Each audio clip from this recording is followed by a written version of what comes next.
Alors, bienvenue à tous ceux et celles qui sont avec nous ce soir pour la séance du 7 décembre. Je croirais un peu plus au mois d'octobre avec le genre de température qu'il nous donne. On aura une pensée tout à fait spéciale pour deux personnes bien connues qui nous ont quittés dans les derniers jours. Quelqu'un qui s'est dévoué pour la communauté grandement et apprécié. On en a déjà parlé puisque sa santé était déjà affaiblie. M. Gaston Gagnon, qui nous a quittés. Puis un autre qui, lui, avait des qualités tout à fait spéciales aussi au niveau du hockey. Denis Fournier, et puis bien d'autres qualités sans doute. Tout le monde le connaissait sous le nom de Petit Willy, je pense. Alors, deux personnes qui avaient leur place dans la communauté qui nous ont quittés. Tous les événements qui se passent, bien, je pense que on a bien des raisons de pouvoir prendre une minute de silence pour tout ce qui vient de se produire aussi.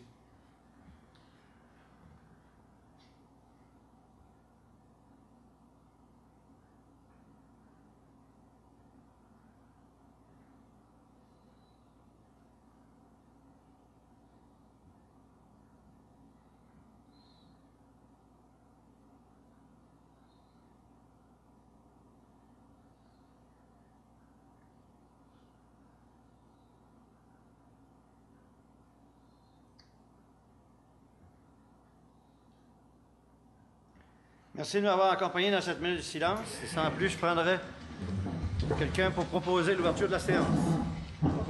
Proposé par Mme Diane, appuyé de M. Richard.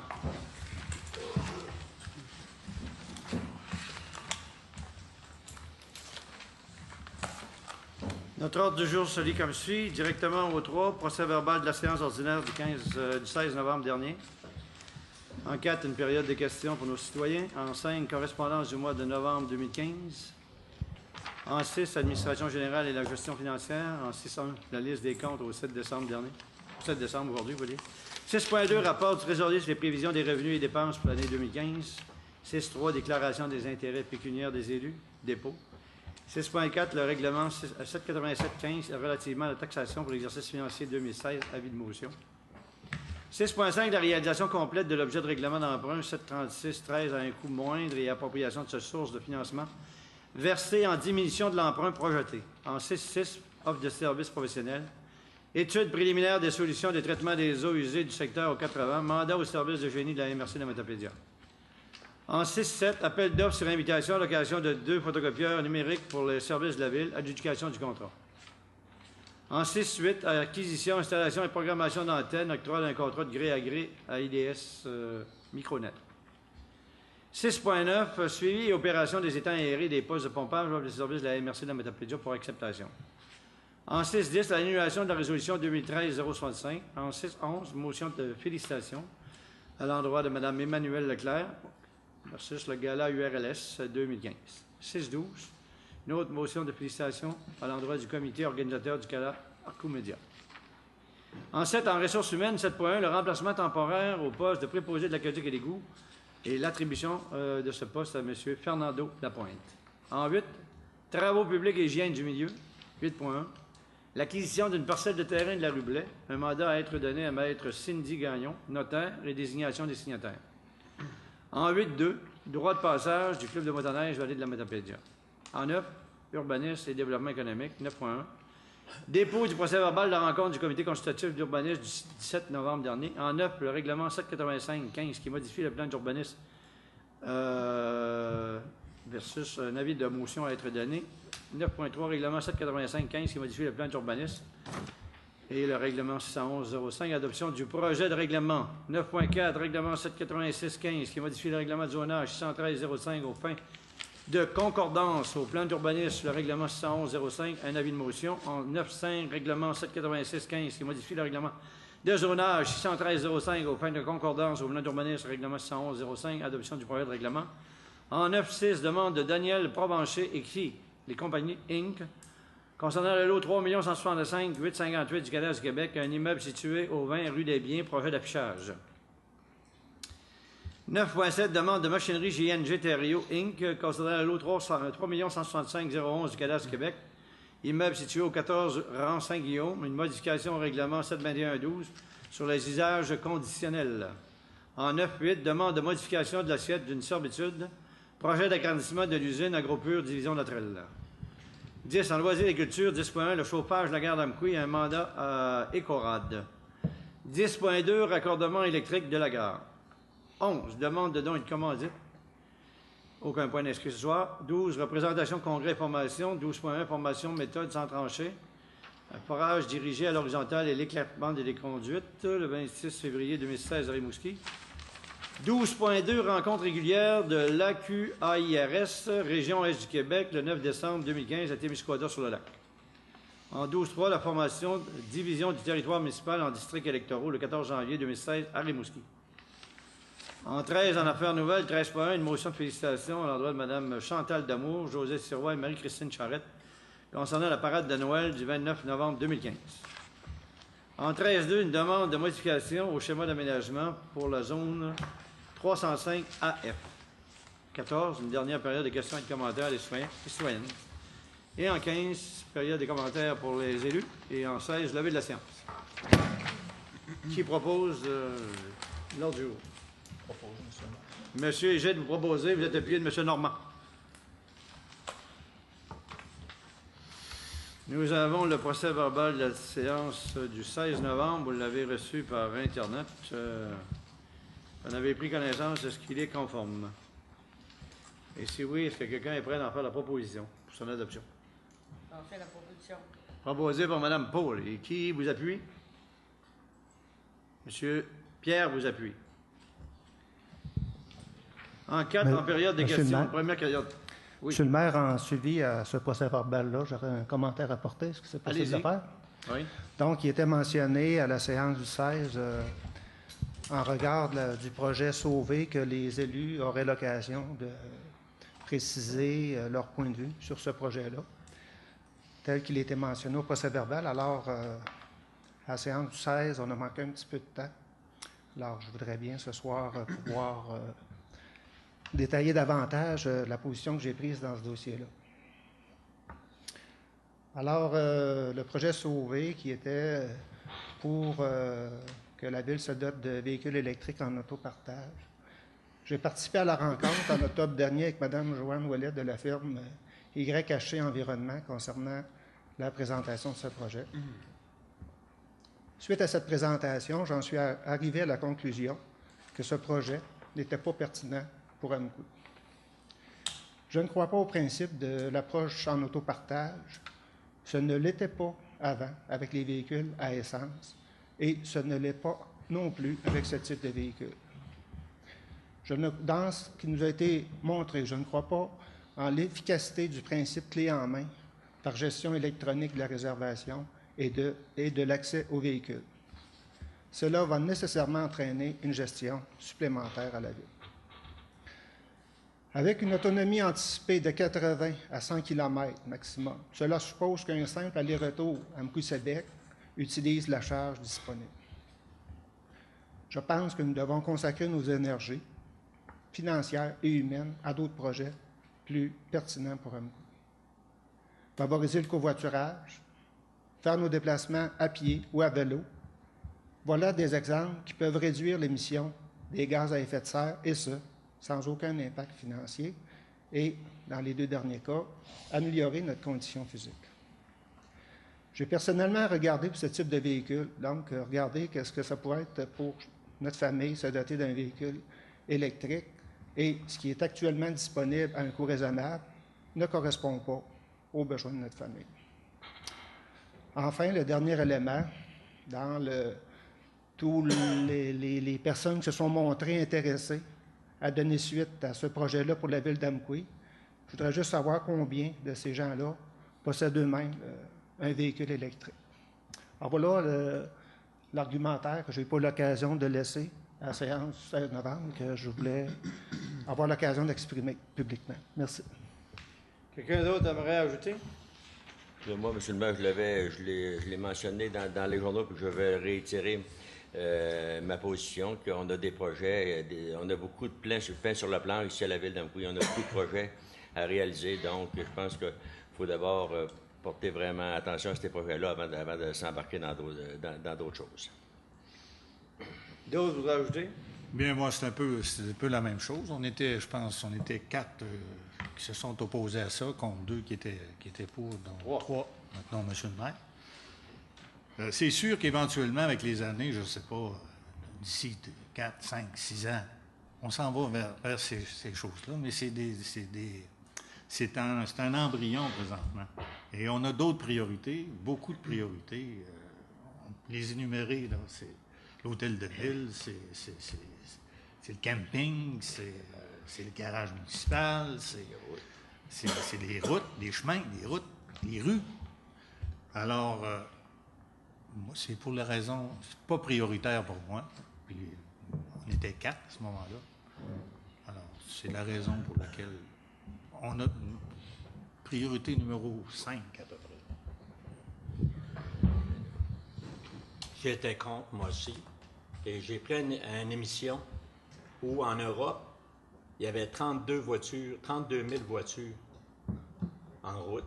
Il y avait 8 500 postes pour se collecter. Et par rapport à si ça va fonctionner, j'ai des doutes. Parce que si l'Europe s'en va toute vers les chars électriques, quand on parle du lithium qui est fourni dans la batterie, c'est pris au Chili. Et où ce qu'ils font ça, ils sont tous en train de polluer les terres qu'il y a là. Et l'électricité en Europe est faite avec du charbon puis de l'uranium. Donc, je pense pas qu'ils sauvent la pollution à installer des chars électriques. C'est mon point de vue. Moi, j'étais pour, parce que c'était un projet pilote. Et au prix que ça coûtait, on avait dit qu'on mettait un maximum de 15 000 $. Et c'était un projet de pas mal plus que ça.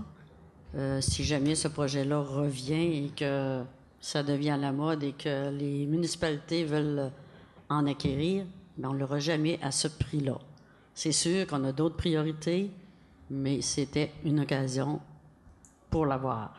Par contre, de ce que j'ai lu dans notre correspondance, c'est qu'il y a des organismes qui avaient parlé peut-être qu'ils embarqueraient, mais là, il y en a plusieurs qui ont dit non, on n'aurait pas embarqué. Alors, je pense que la décision a été bonne.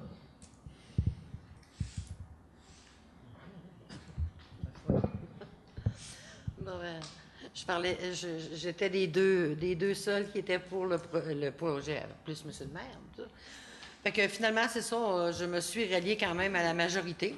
Puis effectivement, bon, ça aurait pu être une très bonne idée à long terme, mais effectivement, considérant que nous avons quand même beaucoup de dossiers et qui sont encore plus près des gens, il faut quand même vérifier les priorités. Donc, ce n'est que partie remise. Et comme Richard disait, peut-être dans 5-6 ans, on aura une autre opportunité à moindre coût aussi. Puis on aura peut-être entendu parler des essais-erreurs de d'autres endroits. Ça sera peut-être plus facile d'aller de là. Donc, à une autre fois. C'est comme le dit, on laisse passer, on ne parle pas de laisser passer le temps, on laisse passer l'auto, là. Initialement, dans le projet, on était 4 municipalités qui ont été approchées par le groupe IHC Environnement pour présenter ce projet pilote-là au Fonds municipal vert. Et dans le précédent conseil, le processus avait été entamé. Et là, entre-temps, il y a 3 autres municipalités du Québec et villes qui se sont ajoutées au groupe. Et finalement, aujourd'hui, bien, le seul qui se désiste dans le groupe des 7, c'est Amqui. Je vous le dis en passant, c'est le seul qui se désiste. J'en dirai pas plus. Est-ce qu'on est à la période des questions? Alors, on arrive à la période des questions, puisque le procès verbal a été adopté. S'il y en a qui veulent en profiter, il y a une première période des questions. Bonjour, M. le maire. Jocelyn Couturier, responsable du service d'urbanisme. Je suis ici comme citoyen ce soir. Le 26 août, j'ai déposé une demande de permis qui n'a pas été répondue. Et puis, j'ai des questions pour vous ce soir, le conseil municipal. Je peux les procéder, oui? Oui, on a de la misère à vous entendre, M. Gosselin. OK. J'ai déposé la demande de permis le 26 août 2015 et je n'ai pas eu encore de réponse à ma demande de permis. Et puis, je suis ici ce soir pour vous exposer ma situation.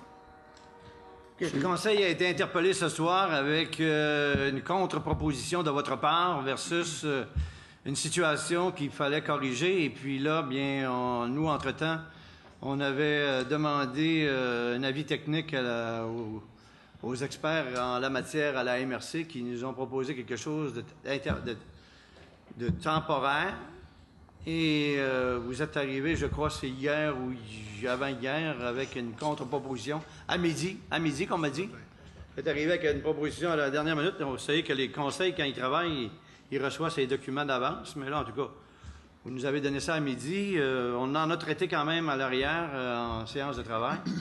Et là, ce qu'on peut vous apprendre, c'est que là, techniquement, là, on redemande à la MRC de réévaluer votre proposition. Mais pour cet hiver, il faut faire ce qui est demandé temporairement là, par la Ville, de mettre une espèce de barricade dans la rue pour empêcher les eaux de venir contaminer les terrains, puisque de toute façon, ce que vous proposez ne pourrait pas être réalisé à moins que vous soyez à même de faire ça là, en pleine saison qu'on est rendu. Là. Mais là, pour le moment, nous, on prend votre proposition, puis on la remet à nos experts à la MRC de nous dire qu'est-ce qu'ils pensent.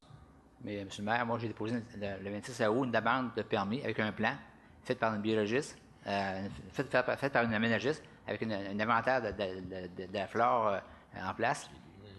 Ah oui, vous nous parlez de ça comme si on n'avait pas fait nos devoirs. Là. Vous voulez y répondre, monsieur? Ben, pas que je veux y répondre, mais je pense que peut-être que le directeur général pourra intervenir. Il y a une situation qui est particulière dans votre dossier.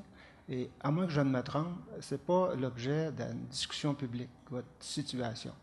On peut en faire une discussion publique, mais il y a une problématique que le directeur général a déjà identifiée à une séance précédente. Moi, je pense que la réponse que vous avez eue la dernière fois devrait être encore celle ce soir. Mais, en tout cas, je persiste à croire que mes travaux, ils ne nuisent pas tant que ça aux citoyens de la rue des Érables. Puis, j'ai consulté les gens, puis je vais le voir tous les jours, puis c'est pas dramatique.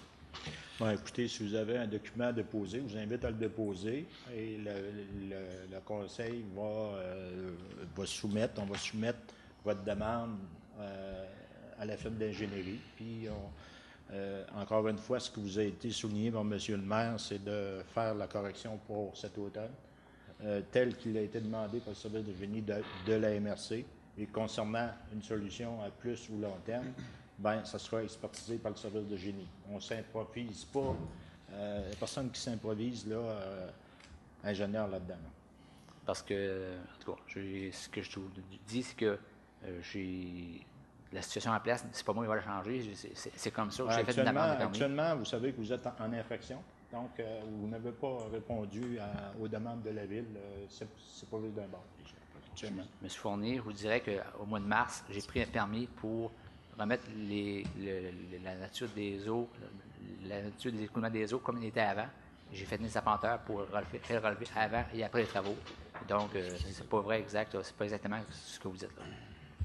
Bon, écoutez, je vous invite à déposer votre dossier. C'est sûr qu'il n'appartient pas. Le Conseil n'est pas en mesure de répondre à l'ensemble de votre demande-là. Je pense que ça mérite une certaine analyse interne.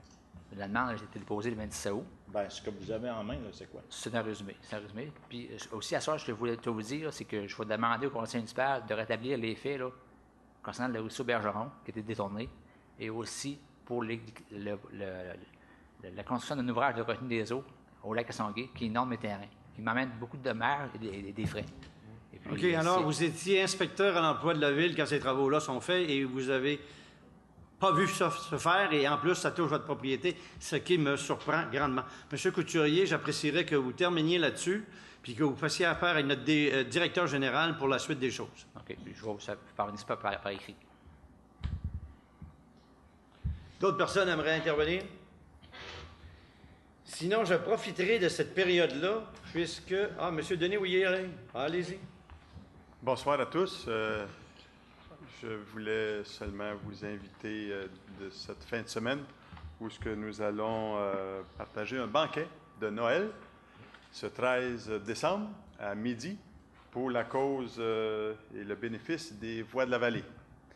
On invite la population à un dîner gratuit dans le but de ramasser un don volontaire pour les voies, pour les soutenir. C'est un organisme à but non lucratif qui a besoin de soutien dans notre région. Et depuis 5 ans, c'est notre privilège de soutenir, justement, dans la région, des organismes comme ceux-là. Et il me fait plaisir d'inviter la population à venir à ce banquet où il y a une présentation des fêtes, des chants de circonstances, un message encourageant et les voies de la vallée qui vont donner même une petite prestation avec une vingtaine de personnes. Ça fait qu'on invite chacun à venir à ce banquet merveilleux. Et merci de me donner l'opportunité, à vous, les conseillers et conseillères, et monsieur le maire, et passez une belle soirée. Vous invitez les gens à se présenter à la salle communautaire. C'est dimanche le 13, à compter de quelle heure? À midi. Et c'est cette salle communautaire que je n'ai pas eu l'occasion, comme le point 11 le dit sur l'ordre du jour, je n'ai pas eu l'occasion d'envoyer mon dossier comme demande de don. On le fait à chaque année, mais là, cette année, mes dossiers se surmènent un peu. Notre comité des dons se réunit demain matin pour analyser les demandes. À quelle heure? À midi. Midi. On ira vous voir. Demain à midi. Merci, M. Denis. D'autres personnes aimeraient intervenir? Pas que ce soit. Sinon, on passe au point suivant, les correspondances. Encore là, une liste de correspondances a été transmise. Ah, excusez, j'étais en train d'oublier, ça m'a fait oublier. Nous avons, comment dire, je serais un invité et en même temps le très grand plaisir d'annoncer la venue à l'organisation de la ville d'Amqui de M. Joël Lavoie. Monsieur Joël, on vous invite au micro, que les gens puissent vous voir, qu'on puisse voir quel thème de voix vous avez aussi. Hein? Qui vous êtes, Monsieur Joël? Qu'allez-vous faire maintenant à la ville d'Amqui? Quel emploi vous avez obtenu chez nous? Bonsoir aux membres du conseil, tout le monde qui est ici. Je me présente Joël Lavoie. Je suis nouveau technicien en génie civil pour la ville d'Amqui aux travaux publics. Je remplace M. Stéphane Chiasson. Dans le fond, moi, j'ai pas un gros parcours jusqu'à présent. J'ai mon diplôme d'études collégiales en technologie du génie civil de terminer. Puis j'ai terminé ça au cégep de Limoilou. Puis par la suite, j'ai travaillé 3 ans pour Inspexol à Rimouski, une firme, un laboratoire qui, le nom le dit, un laboratoire de sol. Puis c'est ça. C'est à peu près ça mon petit parcours jusqu'à présent. Je suis vraiment, vraiment content, puis je suis vraiment fier de faire partie de votre équipe, d'être un nouveau membre de l'équipe. Puis j'ai déjà hâte de prendre du galon avec vous. Là.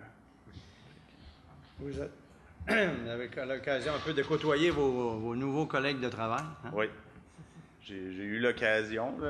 C'est sûr que je suis quelqu'un d'assez réservé jusqu'à présent, mais petit à petit, là, je vais faire mon chemin, on va apprendre à se connaître. Là. Oui. Ils vont peut-être vous initier là, au party en fin de semaine. Oui. Ah, peut-être, là. En tout cas, j'ai hâte de travailler avec eux. Là. Je pense que vous avez ce qu'il faut pour être là pour quelques années avec nous. Bien, je le souhaite. Je le souhaite. Est-ce qu'il y en a qui aimeraient faire des commentaires à M. Joël, vu que c'est un nouveau membre de notre organisation? Oui, bien moi, je lui dis félicitations, puis bien heureuse de voir que la ville d'Amqui, on prépare la relève, on engage des jeunes. Bien contente de ça. Merci. M. Joël. Bienvenue dans l'équipe de la ville d'Amqui. Merci. Merci à vous. Alors, on vous libère, mais vous pouvez rester avec nous. Il n'y a rien qui vous empêche de demeurer avec nous. Si vous avez le goût de repartir, soyez bien à l'aise. OK? Merci. Bravo. Donc, à la correspondance, il y avait une correspondance, que j'avais des points que vous aimeriez vous interroger là-dessus. Mais oui, M. le maire, en lien avec le dernier procès-verbal, je constate des correspondances. Mme Paul en a fait référence. Là, le 3 novembre, le transport de la Caravelle qui dit qu'ils vont attendre avant de confirmer leur participation au projet Sauvé. Le 5 novembre, on a Alliance Namil qui n'adhère pas pour le moment. Et il y avait également là, le Centre d'action bénévole le 13 novembre qui donne une réponse défavorable. Alors, ce que je comprends, puis juste pour compléter un petit peu ce sujet-là, bon nombre de demandes d'appui ont été faits avant même que le sujet soit traité en séance.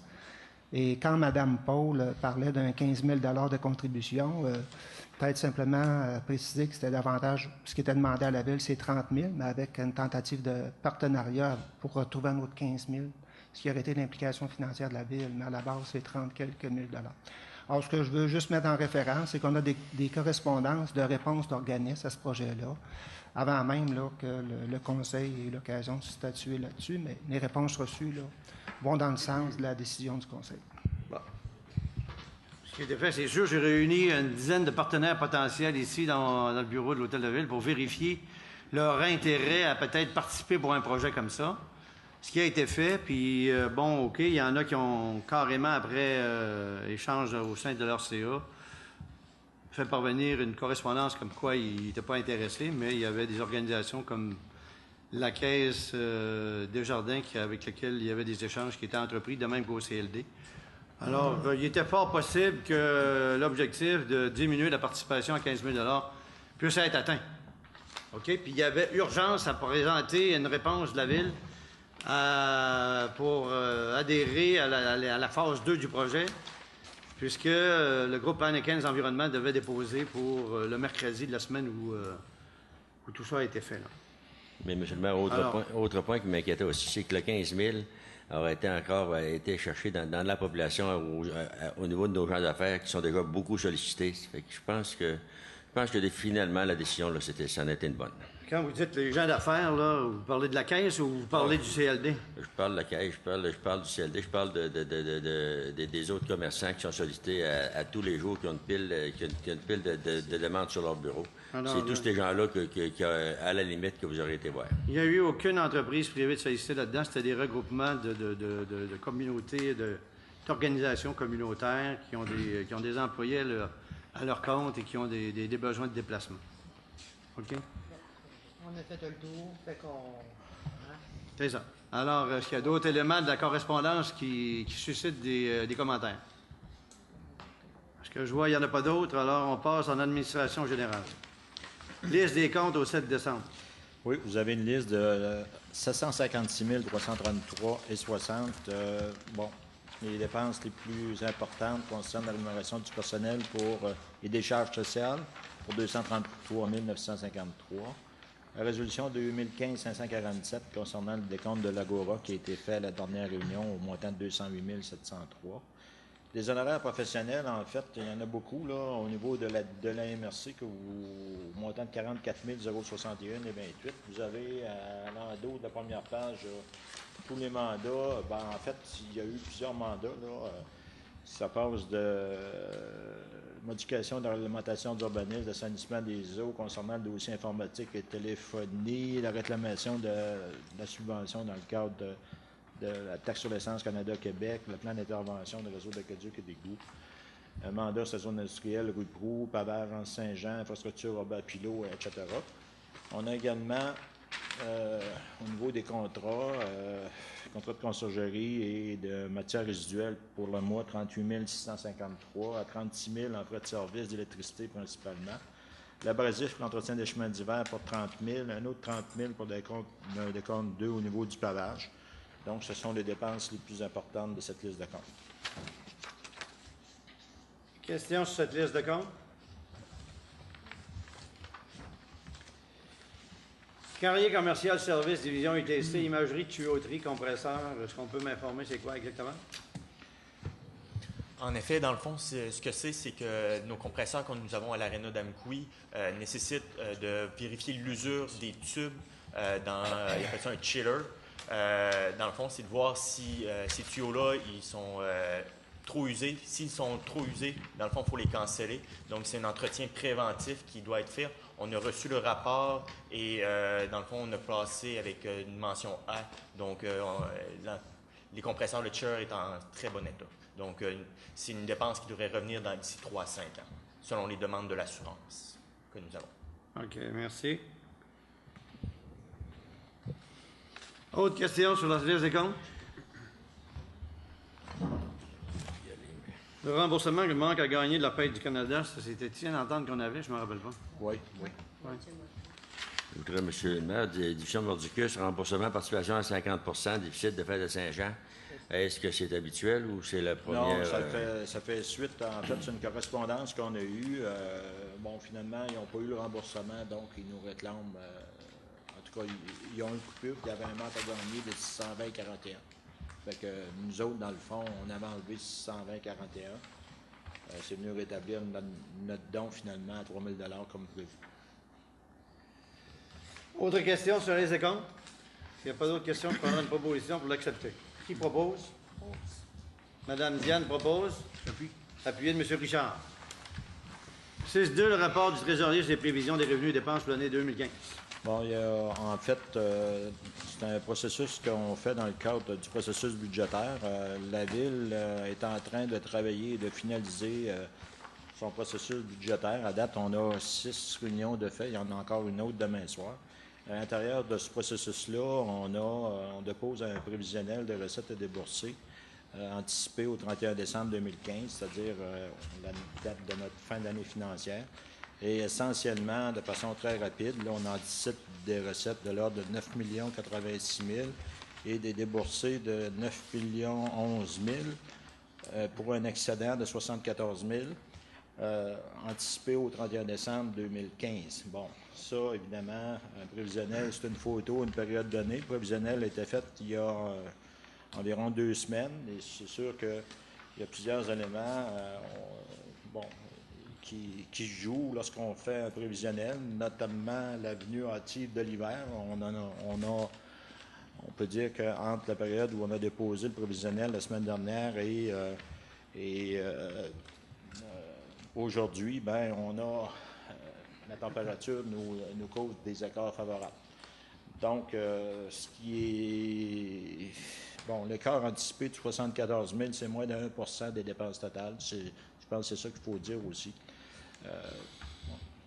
Ça démontre un budget relativement assez serré, de sorte que les résultats des années antérieures le démontrent également. Donc, pour moi, c'est un dépôt. J'ai fait une présentation détaillée aux membres du conseil municipal lors d'une séance de budget. Ma présentation va s'arrêter là. Merci, monsieur. Est-ce que vous avez des questions à l'endroit de la présentation de M. Fournier? Bon, juste un commentaire là, dans le résultat anticipé. Peut-être juste préciser qu'il y avait aussi dans le projet des revenus, l'appropriation d'un surplus de la même hauteur. Dans les faits, là, idéalement, si on est capable d'être dans cette marge-là, ça serait très bien. Là. Donc, le surplus, si on est capable de ne pas y recourir, ça serait encore mieux. Je serais quasiment tombé pile sur le budget. Oui, mais vous savez, regarde, on n'est pas devin tant qu'au tout ce qui peut arriver d'ici à la fin de l'année, mais ça donne quand même un ordre de grandeur relativement représentatif. Effectivement. 6.3, la déclaration des intérêts pécuniaires des élus. Est-ce que vous avez tous remis, Mme Sophie, vos feuilles d'intérêts pécuniaires? C'est tout fait? Alors, on fait le constat que c'est fait? C'est un dépôt, effectivement. 6.4, le règlement 787-15 relativement à la taxation pour l'exercice financier 2016. Avis de motion. Oui, en fait, la Ville va déposer à la prochaine séance, c'est-à-dire le 21 décembre prochain, ses prévisions budgétaires. Il y aura une première séance à 20 heures, suivie d'une séance régulière, suivie d'une seconde séance spécifique pour l'adoption du budget. Et comme, suite à l'adoption du budget, on adopte notre règlement de taxation ou d'imposition de taxes, on doit, à ce moment-ci, donner un avis de motion en vue de la présentation d'un règlement éventuel à la prochaine séance du 21 décembre.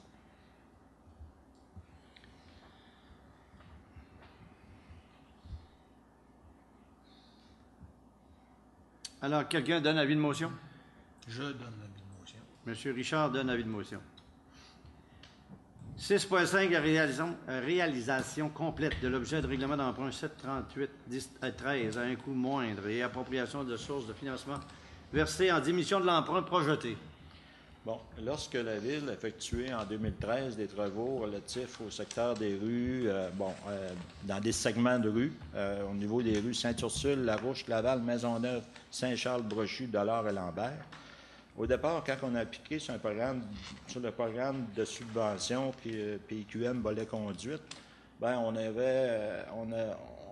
avait déposé le projet sur un estimé de ce qu'on appelle de classe 4, un estimé très grossier. En fait, l'objectif, c'était de se présenter à l'intérieur d'un programme pour essayer d'aller chercher de l'aide financière.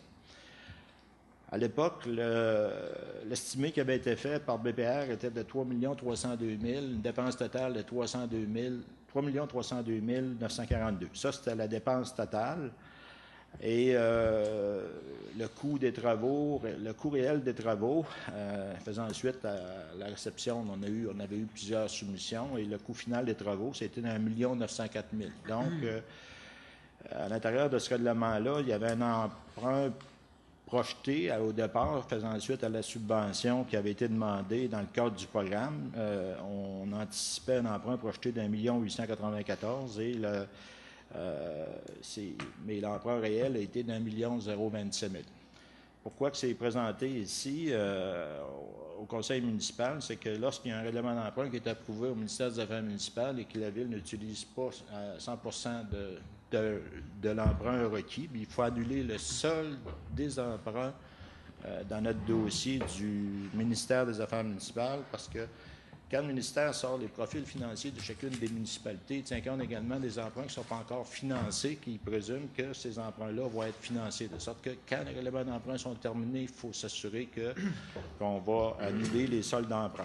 Fait qu'en fait, ce que ça dit, c'est que le montant de la dépense du règlement numéro 738 soit réduit de 3 302 000 à 1 904 290, que le montant de l'emprunt soit réduit de 3 302 000 à 1 894 000, mais là-dedans, il y en a une partie qui est à la charge il y a 1 027 000 qui est à la charge du gouvernement du Québec et dans le cadre du programme de subvention, programme PQM volet conduite. Et ça, ce qu'il faut dire, c'est que la Ville emprunte à la charge du gouvernement du Québec et le gouvernement du Québec rembourse la municipalité sur 20 ans, capital et intérêt. Et la participation de la municipalité pour réaliser ces travaux-là était de 866 264. Donc, dans le fond, on vient annuler le solde d'emprunt qui est disponible là, non contracté au montant d'1 408 942 dans nos livres, en fait, au ministère des Affaires municipales. Question? Pas de question, je prends une proposition. Qui propose que nous annulions? M. Richard a proposé, pas M. Egide, et Mme Paul, vous appuyez M. Egide. C'est bien tant mieux que ça a coûté moins cher. 6.6, offre de services professionnels, l'étude préliminaire des solutions de traitement des eaux usées du secteur aux 80. Un mandat à être donné au service de génie de la MRC. De la Matapédia. Oui, je peux y aller. En fait, ça fait suite à une rencontre qu'on a eue dans le cadre du dossier traitement des eaux du secteur 80 où il y a certaines problématiques. Alors, on a un estimé du service de génie de la MRC au montant de 4 920 qui comprend les relevés terrain, traitement de données, mise en plan, faire une étude préliminaire incluant l'état de situation et caractéristiques du sol, de même qu'une rencontre de coordination à la fin de tout ça. En fait, il y en a qui ont des problèmes d'eau usée, de traitement d'eau usée à cause de l'étroitesse des terrains et il y a toute une problématique éventuelle avec les nouvelles lois environnementales et de même que les durées de vie des installations septiques existantes qu'on ne peut pas, en fait, on voit les problématiques arriver et on essaye de voir c'est quoi les solutions qui peuvent s'offrir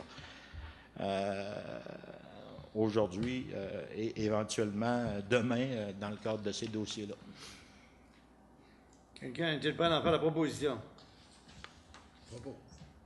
Richard a proposé, qui vous appuie, Mme Diane. 6.7, appel d'offres sur invitation pour la location de 2 photocopieurs numériques pour les services de la Ville. Adjudication du contrat.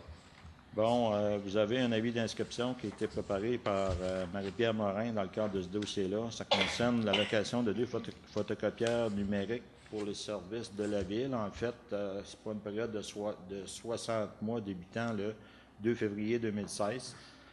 On a eu 2 soumissions, une de Canon et une autre d'un agent autorisé Xerox.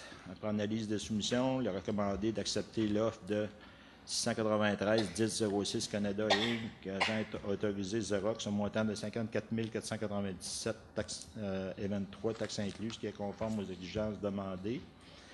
En fait, cela inclut un nombre d'allocations pour 5 ans et ça comprend un estimé du nombre de copies effectuées de 1 425 000 copies pour les 2 copieurs pour une période de 5 ans.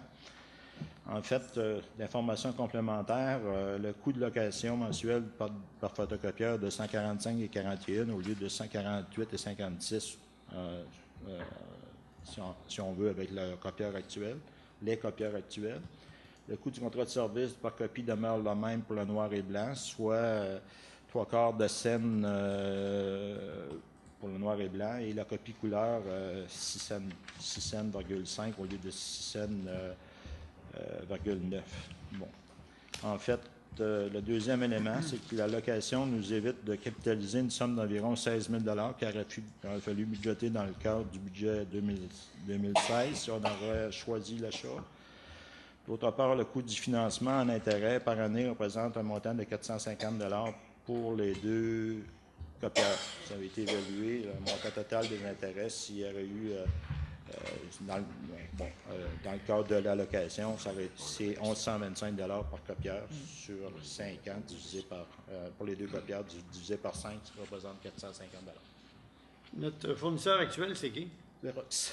Xerox. Donc, on demeurerait le même par rapport... Oui. Une question. Je comprends que c'est Xerox, mais est-ce que c'est quelqu'un de local qui fait l'entretien ou c'est par un agent vraiment Xerox de l'extérieur? C'est quelqu'un de spécialisé qui, je ne sais pas d'où il vient exactement, là, mais OK, c'est pas non, il n'y a pas d'agent locaux. Autre question ou commentaire? Quelqu'un est-il prêt à en faire la proposition? Qui propose? M. Richard a proposé. Qui vous appuie? Mme Diane vous appuie. 6.8, l'acquisition et l'installation et programmation d'antennes, octroi d'un contrat de gré à gré à IDS Micronet. Bon, c'est un sujet qui a été discuté dans le cadre de nos discussions budgétaires, à savoir que de munir l'antenne, de munir les installations de la ville d'Amqui par des antennes. Bon, ça va nous éviter éventuellement d'avoir à payer des lignes pour la transmission des signaux informatiques. Sirène, on est rouge, ça en vient. Bon, vous avez une proposition de Micronet de 8 025 et 26, et là-dessus, j'aimerais dire que c'est ça, là, que le montant peut varier à la baisse en fonction du temps réel utilisé pour l'installation et de la programmation des antennes. Ça inclut l'acquisition, l'installation et la programmation d'antennes. Et c'est actuellement, ce qui est envisagé, c'est que ce soit réalisé d'ici le 31 décembre. Questions ou commentaires sur ce projet? M. Pierre. Est-ce qu'il y a un accompagnement par la suite en entretien? C'est avec les gens de... À ma connaissance, il n'y a pas de... C'est l'installation, ça s'arrête là. On va être en accompagnement avec le technicien de l'aide. Avec, c'est Steve, effectivement, qui est notre personne ressource là-dedans. Ouais. Quelqu'un est-il prêt à faire la proposition? M. Pierre propose et appuyé de Mme Paul. 6.9 CV, l'opération des étangs aérés et des postes de pompage, l'offre de service de la MRC de Matapédia pour acceptation. Je laisserai Stéphane faire cette présentation. Oui, bien, c'est un offre de service de la MRC pour tout ce qui est les opérations aux étangs aérés et les postes de pompage de la ville. Donc, ça comprend les visites journalières, l'échantillonnage, le suivi et réparation, compilation des données, puis suivi par les ingénieurs. Donc, il faut qu'il y ait un rapport là, fait par les ingénieurs à la fin de l'année pour la compilation de tout ça.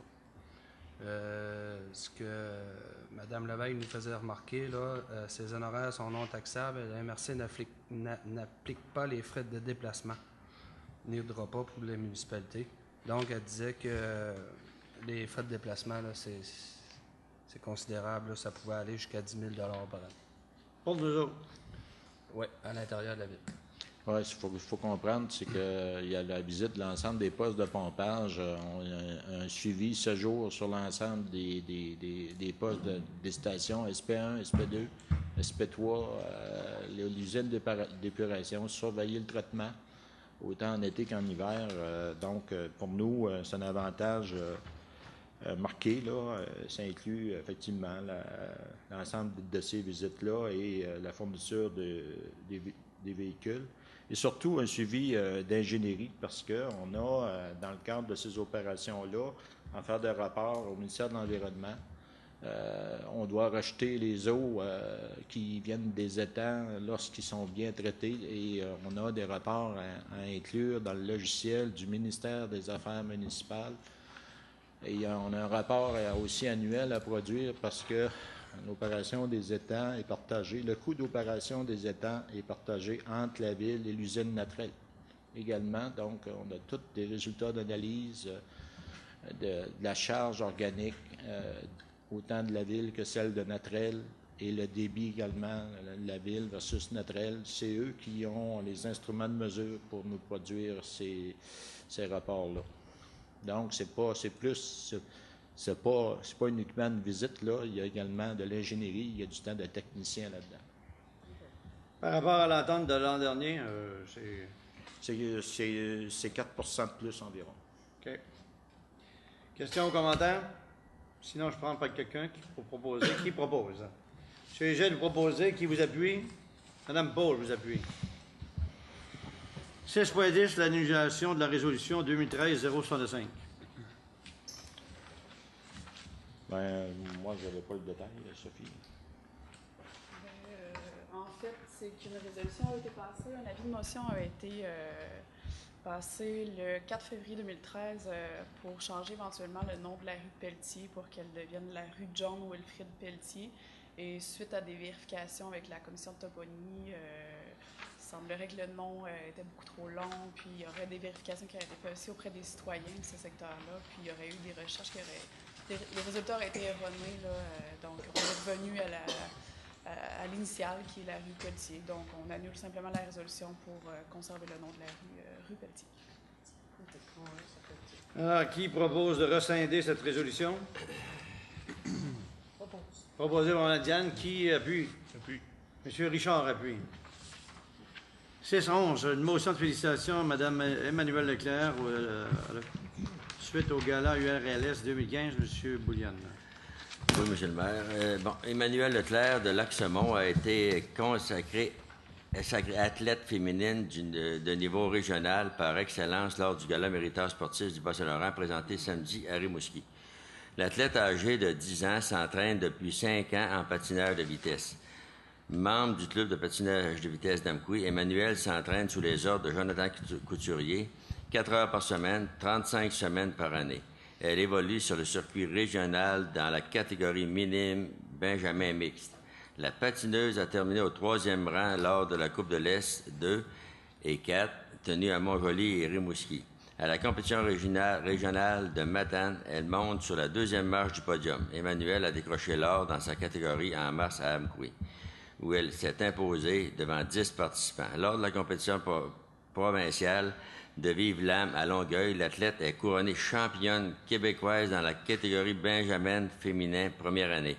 Elle remporte 3 médailles à cette compétition et termine première au cumulatif des distances avec plus de 100 points d'avance sur sa plus proche concurrente.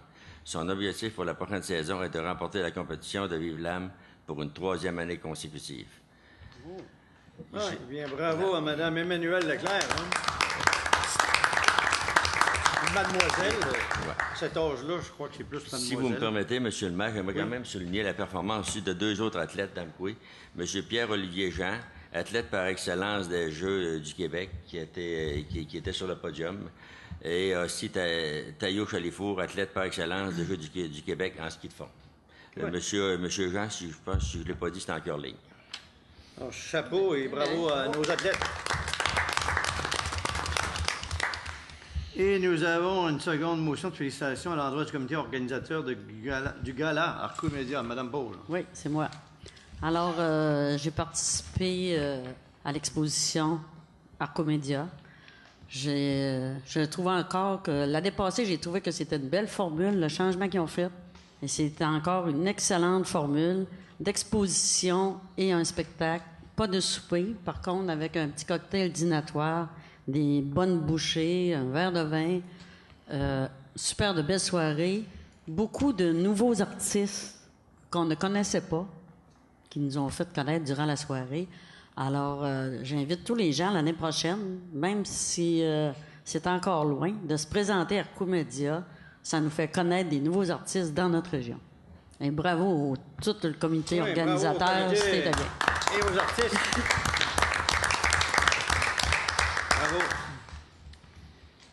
En ressources humaines, 7.1, le remplacement temporaire au poste de préposé de l'aqueduc et d'égout. Une attribution de poste à M. Fernando Lapointe. Oui, vous avez l'avis d'inscription qui a été préparé par Marie-Pierre. En fait, il s'agit d'un remplacement temporaire pour une période indéterminée et la première personne à être appelée sur la liste de rappel était M. Fernando Lapointe. Donc, considérant que celui est disponible pour le remplacement, qui rencontre les exigences du poste, il est recommandé d'attribuer le remplacement temporaire de M. Gabriel Saint-Laurent, préposé à l'aqueduc et d'égout, M. Fernando Lapointe. Début du remplacement mardi le 15 décembre, pour une période indéterminée. Quelqu'un est-il prêt à faire la proposition? Monsieur Égide, vous proposez. Qui vous appuie? Monsieur Normand vous appuie. En 8, travaux publics et hygiène du milieu, l'acquisition d'une parcelle de terrain de la rue Blais. Un mandat à être donné à Maître Cindy Gagnon, notaire, et désignation des signataires. Oui, c'est ça. C'est pour donner le contrat à Maître Gagnon. C'est pour une partie de terrain au bout de la rue Blais, le cul-de-sac de la rue Blais qu'on appelle, là, le bas de la rue Blais. C'est adjacent au terrain à Mme Gauthier. C'est problématique de la ville, c'est qu'on n'a pas de virée pour se tourner l'hiver là, avec les équipements de déneigement. Puis là, présentement, on est obligé de se tourner dans l'entrée de la Madame. Ça occasionne des problèmes, c'est bien sûr. Donc, il y a une partie de terrain en aval qui est prête à nous céder. Donc, on pourrait régulariser la situation, tant pour les équipements à neige ou comme le camion de la conciergerie quand ils vont faire la cueillette des ordures aussi. On est quand même chanceux qu'il y avait un espace où on pouvait acquérir pour pouvoir permettre une virée. Là. Oui. Alors, qui en fait la proposition? Propose. Monsieur Richard, vous proposez. Vous êtes appuyé par Mme Paul. En 8.2, un droit de passage, des droits de passage, je crois, de la part du club de motoneige Vallée de la Matapédia. Oui, bien, c'est pour le renouvellement des droits de passage puis des traverses de chemin qui se passent là, sur le territoire de la ville d'Amqui. Donc, on a une petite liste en annexe 1, là, où c'est les principales places où ce qu'ils ont à faire à traverser. Puis, le club de motoneige a aussi fourni un petit plan, là, un croquis, où ce qu'on voit plus ou moins, là, mais c'est un renouvellement de tous les passages, là, des droits de passage dans la ville. Ça se fait pas automatiquement toutes les années. Si aucune des deux parties manifeste son intention de changer, ça se renouvelle automatiquement. Là, cette année, ils nous avaient demandé là, de renouveler. Il y a eu quelques changements. Là, mais en somme, là, on était sur le terrain avec M. Alain Perrault. Vous avez constaté les changements et on n'a pas de problème avec ça? Non, c'est correct. Okay. Quelqu'un est-il prêt à proposer? M. Égide, vous proposez. Vous êtes appuyé par M. Normand. En urbanisme, 9.1, le dépôt du procès-verbal de la rencontre du comité consultatif d'urbanisme du 17 novembre dernier. J'aurais un point, M. le maire, là-dessus, sur le procès-verbal. Oui. Il y a juste une petite erreur. Attendez une minute, je vais vous dire. À la résolution 106-2015, la résolution a été appuyée et on a marqué Jean-Roch Chenel. Donc, c'est soit Jean-Roch Dubé ou Jean-Pierre Chenel. Je ne sais pas lequel des deux, là. Mais il y en a un, c'était marqué Jean-Roch Chenel. On va faire suivi. Ouais. Parfait. Alors, c'était pour le dépôt. S'il n'y a pas d'autres commentaires, je passe au point suivant. Je peux-tu avoir le numéro de 106-2015. OK, merci. Alors, 9.2, le règlement 785-15 qui modifie le plan d'urbanisme et c'est versus le règlement 611-05 pour un avis de motion. J'arrive, oui. Donc, c'est un avis de motion qui a l'effet qu'à une prochaine séance du Conseil, je vais, pour l'ensemble de ma présentation à soir, je vais soulager de numéros, etc., là, pour soulager la présentation aussi. Là. Bon, c'est un avis de motion à l'effet qu'à une prochaine séance du Conseil, le règlement 783-15 modifiant le plan d'urbanisme sera présenté pour adoption de manière à introduire l'affectation récréative déstructurée et à l'insérer en remplacement de l'affectation récréative, c'est sûr que c'est technique, là, située en proximité du camping d'Amqui correspondant à l'îlot déstructuré en zone récréative, identifié au schéma d'aménagement de la MRC et de la Matapédia. Les autres articles que je vais lire vont faire comprendre à la population c'est quoi pour démystifier ce jargon technique-là spécialisé. Ouais. Monsieur Michaud? Oui. Vous avez dit 783-15 et 785-15. C'est bien écrit, mais c'est juste quand tu l'as dit. Ah. 783. Ouais, OK. C'est bon, parfait. Alors, qui donne avis de motion? Vous avez complété votre présentation? Oui, pour cet article-là, oui. Monsieur Égide donne avis de motion. 9.3, le règlement 785-15 qui modifie le plan d'urbanisme et concernant le même règlement 611-05 pour adoption du projet du règlement. Directement, on va avoir un petit peu plus de précision que, considérant que la Ville d'Amqui est régie par la loi sur les cités et les villes et la loi sur l'aménagement et l'urbanisme, que le plan d'urbanisme de la Ville d'Amqui a été adopté le 16 mai 2005 et entré en vigueur le 23 août 2005, conformément à ces lois-là. Considérant que le Conseil désire modifier son plan d'urbanisme de manière à autoriser la construction d'une station-service sur le terrain situé à proximité du camping d'Amqui. Donc, on a besoin d'un proposeur et d'un appuyeur de tenir une assemblée publique de consultation sur le projet de ce règlement-là, le 785-15, lors d'une séance du Conseil qui se tiendra le 18 de janvier 2016, ici précisément, lors de notre séance en janvier du 18. Donc, j'ai besoin d'un proposeur et d'un appuyeur. Qui en fait? M. Normand propose et qui vous appuie? M. Pierre vous appuie. 9.4, le règlement 186-15 qui modifie le règlement du zonage 613-05 aux fins de concordance du plan d'urbanisme. Oui, c'est ça. Maintenant, là, c'est encore le même sujet, mais on descend.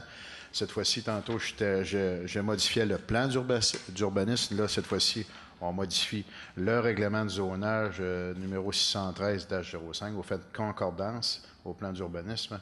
Donc, c'est un avis de motion à l'effet qu'à une prochaine séance du Conseil, le règlement stipulé, le 786-15, modifiant le règlement de zonage, le 613-05, aux fins de concordance au plan d'urbanisme. On parle du règlement 611-05, sera présenté pour adoption de manière à remplacer les zones 1R récréatif, 2R récréatif et 28 RR récréatif par les zones 1 comme CP, commercial périphérique, 2 HA qui veut dire résidentiel de faible densité et la 28 qui était R devient CP elle aussi, commercial périphérique. Ça, c'est un avis de motion qu'on a besoin donc d'avoir un conseiller ou une conseillère qui appuie. Qui donne avis de motion? Mme Diane donne avis de motion. 9.5, règlement 786-15 qui modifie le règlement de zonage 613-05 aux fins de concordance au plan d'urbanisme versus le règlement 611-05 pour adoption du projet de règlement. Oui, je suis encore au niveau de modifier le plan d'urbanisme, adoption du projet de règlement. Donc, on est régi par on répète qu'on est régi par la loi sur les cités et les villes, la loi sur l'aménagement et l'urbanisme, c'est que, considérant que le règlement de zonage, je vous parle du 613-05 de la Ville d'Amqui a été adopté au mois de mai 2005 et est entré en vigueur le 23 août 2005. Considérant que, conformément à l'article 110.4 de la loi sur l'aménagement et l'urbanisme, le Conseil municipal doit adopter un règlement de concordance pour assurer la conformité du règlement de zonage au plan d'urbanisme en cours de modification. C'est un règlement de concordance. Donc, ce qui est en conséquence, qu'est-ce qui est à proposer et appuyer, c'est de tenir une assemblée publique de consultation sur le projet de règlement lors d'une séance qui se tiendra le 18 de janvier 2016, ici, en entrée de nos séances. Qui en fait la proposition? M. Égide, vous proposez, qui vous appuie? M. Normand s'appuie. 9.6, demande de Daniel Provencher et SIC Inc. concernant le lot 3 165 858 du Collège du Québec pour un immeuble situé au 20 rue des Biens, un projet d'affichage. Oui, pour vous situer, là, je suis sur la rue des Biens, dans l'édifice que les gens vont connaître, PMT, les assurances PMT Roy. Là.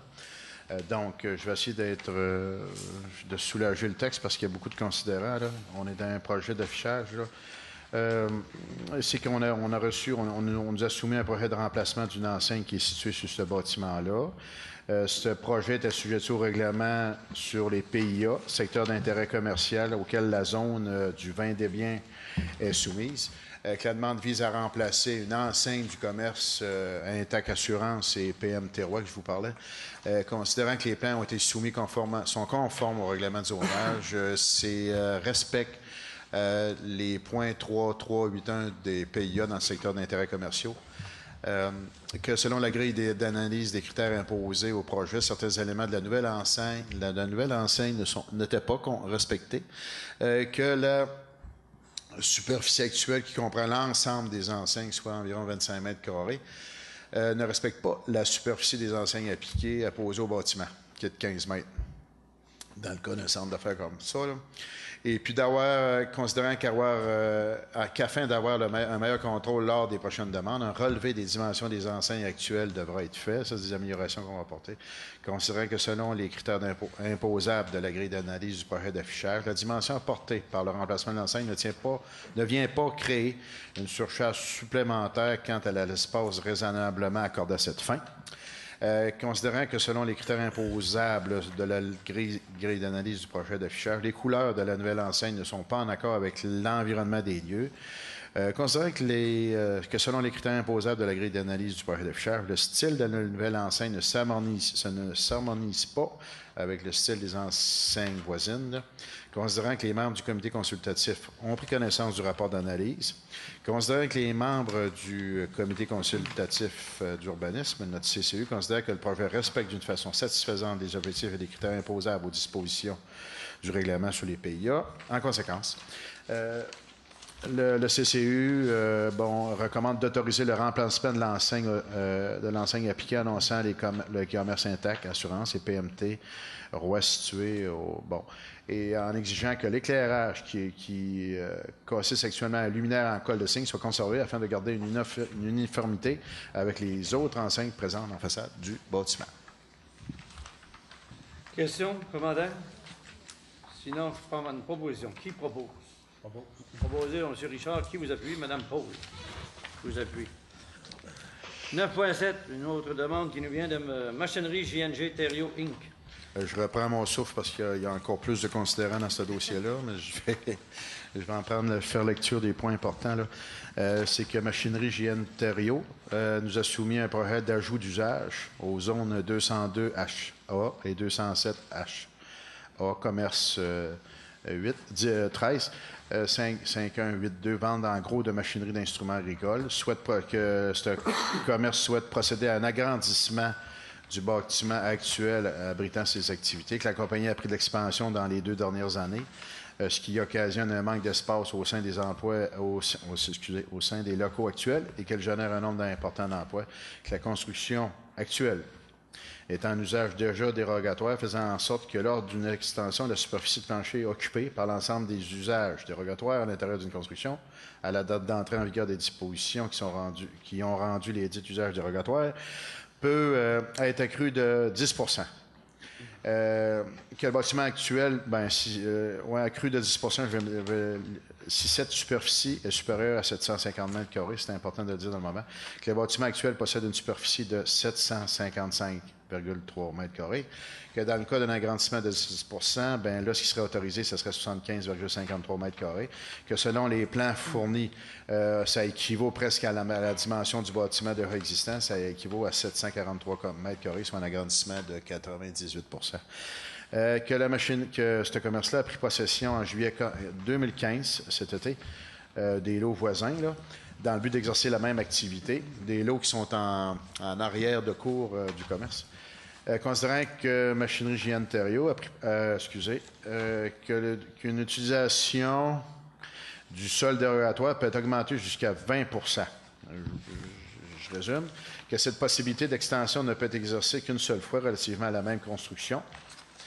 Considérant que les conditions du permis de lotissement 2005-0010, une demande de modification au règlement de zonage devait être soumise à la ville afin que le propriétaire puisse y exercer la même activité. Parce que là, ça dépassait 20 que le bâtiment commercial actuellement en droit acquis se situe dans 2 zones résidentielles de faible densité au plan d'urbanisme et au schéma d'aménagement, que le fait d'opter pour l'usage du commerce de vente de gros de machinerie à ces zones fera en sorte que l'usage sera autorisé dans l'ensemble des 2 zones concernées, ce qui a été rajouté là, et qui ont été achetés cet été, que dans le cas d'un ajout d'usage, il faut penser aux effets que cet agrandissement aura sur le voisinage en termes de nuisances sonores et visuelles s'il n'est pas encadré. Considérant qu'un usage conditionnel, suite à une procédure d'évaluation, permettrait sur certaines conditions d'implanter cet usage au sein de la zone et exercerait un contrôle de projet dans son insertion au secteur comportant majoritairement des habitations unifamiliales. Considérant que la possibilité de modifier le règlement 721-12 qui est en cause sur les usages conditionnels afin d'y implanter ces usages serait une méthode avantageuse puisqu'elle permettrait de respecter la vocation du secteur et de protéger les résidences contiguës. Considérant que les aménagements particuliers comme normes d'implantation, apparence extérieure, aménagement du terrain pour réduire les nuisances sonores et visuelles peuvent également être exigés afin d'atténuer les conséquences reliées à l'insertion de l'usage demandé. Il m'en reste 2, considérant que cette modification sur les usages conditionnels afin d'insérer l'usage de vente en gros de machinerie et d'instruments agricoles devrait être acceptable pour les résidents des zones contiguës, considérant que sur l'avis de l'urbanisme pour la MRC de la Matapédia, ce cas soulève la problématique du manque de terrain pour ce type de commerce contraignant, industrie légère, commerce de gros ou para-industriel dans les secteurs appropriés et qu'il apparaît important de trouver des secteurs où pourraient être regroupés quelques terrains constructibles dédiés à ce type de commerce. Le CCU recommande d'accepter la demande de modification au règlement 721-12 sur les usages conditionnels afin de faire respecter la vocation du secteur et de protéger les résidents contigus dans les zones 202 achats et 207 achats en favorisant l'ajout de l'usage conditionnel vente en gros de machinerie et d'instruments agricoles sur ces lots. Donc, ce qu'on fait, on fait un usage conditionnel qui permet l'expansion de ce commerce-là qui est victime de son succès, mais tout en limitant et en encadrant de façon à être que leur voisinage ne soit assuré qu'il y ait des choses qui vont permettre d'encadrer l'expansion de ce commerce-là pour être capable de respecter leur vie. M. Gilles, vous avez une question? Pas de question, je fais la proposition. OK. Alors, proposé par M. Gilles, et qui vous appuie? M. Normand vous appuie. 9.8, une demande de modification de l'assiette d'une servitude, projet d'agrandissement de l'usine AgroPure, division Natrel. C'était ça, OK, oui. Les considérants, je vais vous les lire. Considérant qu'un projet d'agrandissement est nécessaire à l'usine AgroPure, division Natrel Amco, afin de satisfaire les nouvelles de nouvelles exigences de production, considérant que ce projet d'agrandissement nécessite la modification de l'assiette d'une servitude acquise pour la mise en place d'un réseau d'égouts municipal, parce qu'il y en a 3 en cause des servitudes dans ça. Considérant qu'il y a lieu de mettre de mettre à jour d'autres empiètements autorisés dans cette servitude, ainsi que celles acquises dans le cadre des travaux d'assainissement des eaux usées, ceci afin d'assurer la pérennité des opérations de l'usine de transformation, parce que les servitudes, juste pour vous rappeler la discussion qu'on a eue, là, il y a des servitudes face à la route 132, et puis il y a une autre servitude qui longe le bâtiment du côté est pour aller aux installations, là, en arrière. Considérant que M. Éric Larrivé, j'en ai pas sauté, là, OK, ouais. Considérant que M. Éric Larrivé, directeur de l'usine, souhaite débuter les travaux rapidement, soit avant la période hivernale, parce qu'elle est propice, puis ça presse pour être capable pour continuer toute la programmation d'agrandissement qu'ils ont.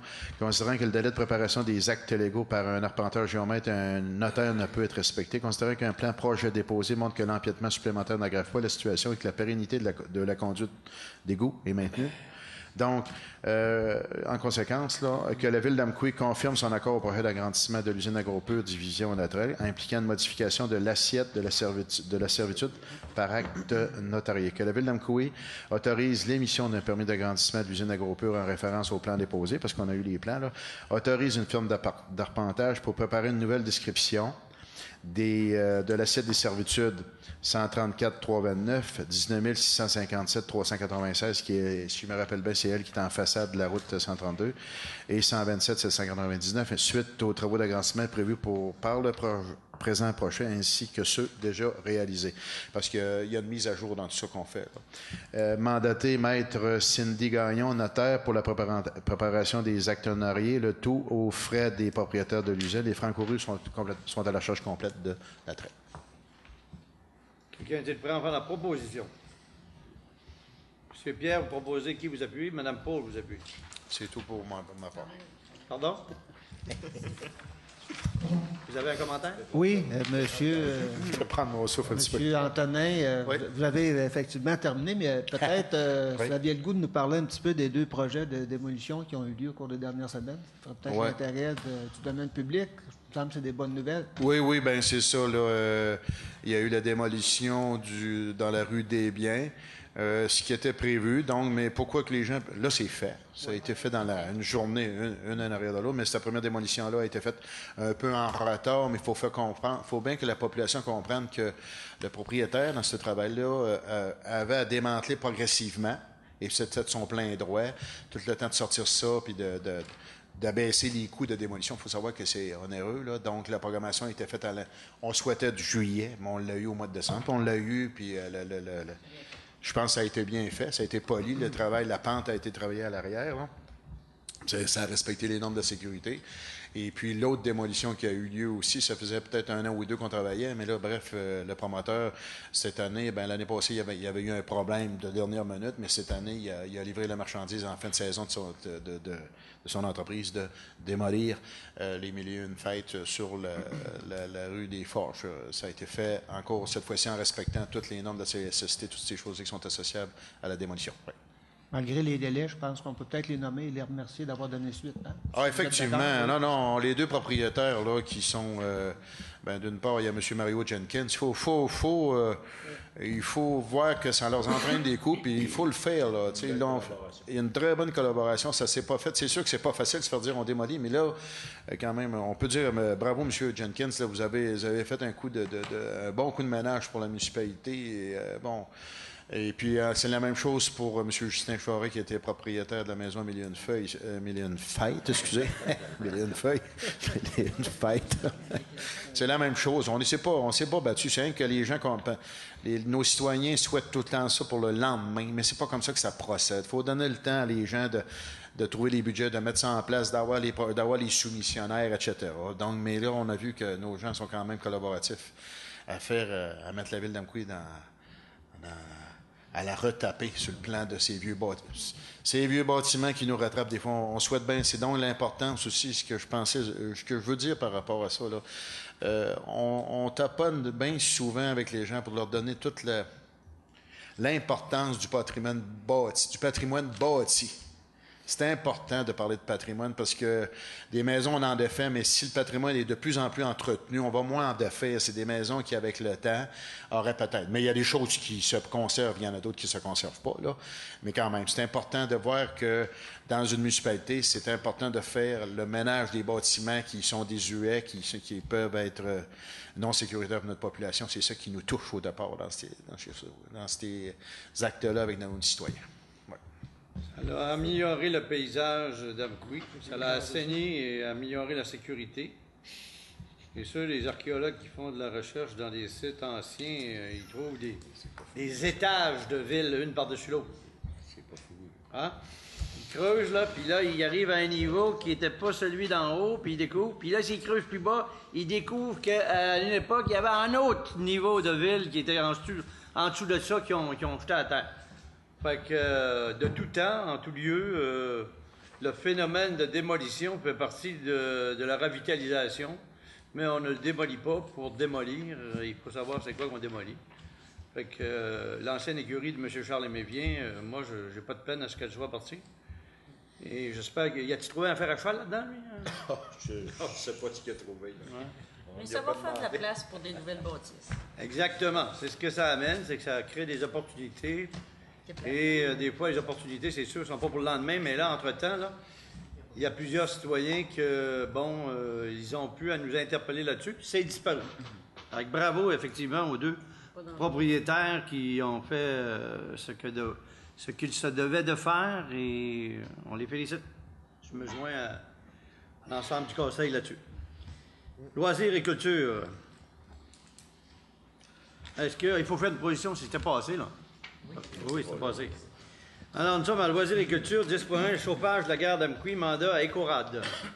Donc, nous désirons donner le mandat à la compagnie Ecorad pour faire le rejaunissement et la réflexion des systèmes de chauffage à la gare d'Amqui.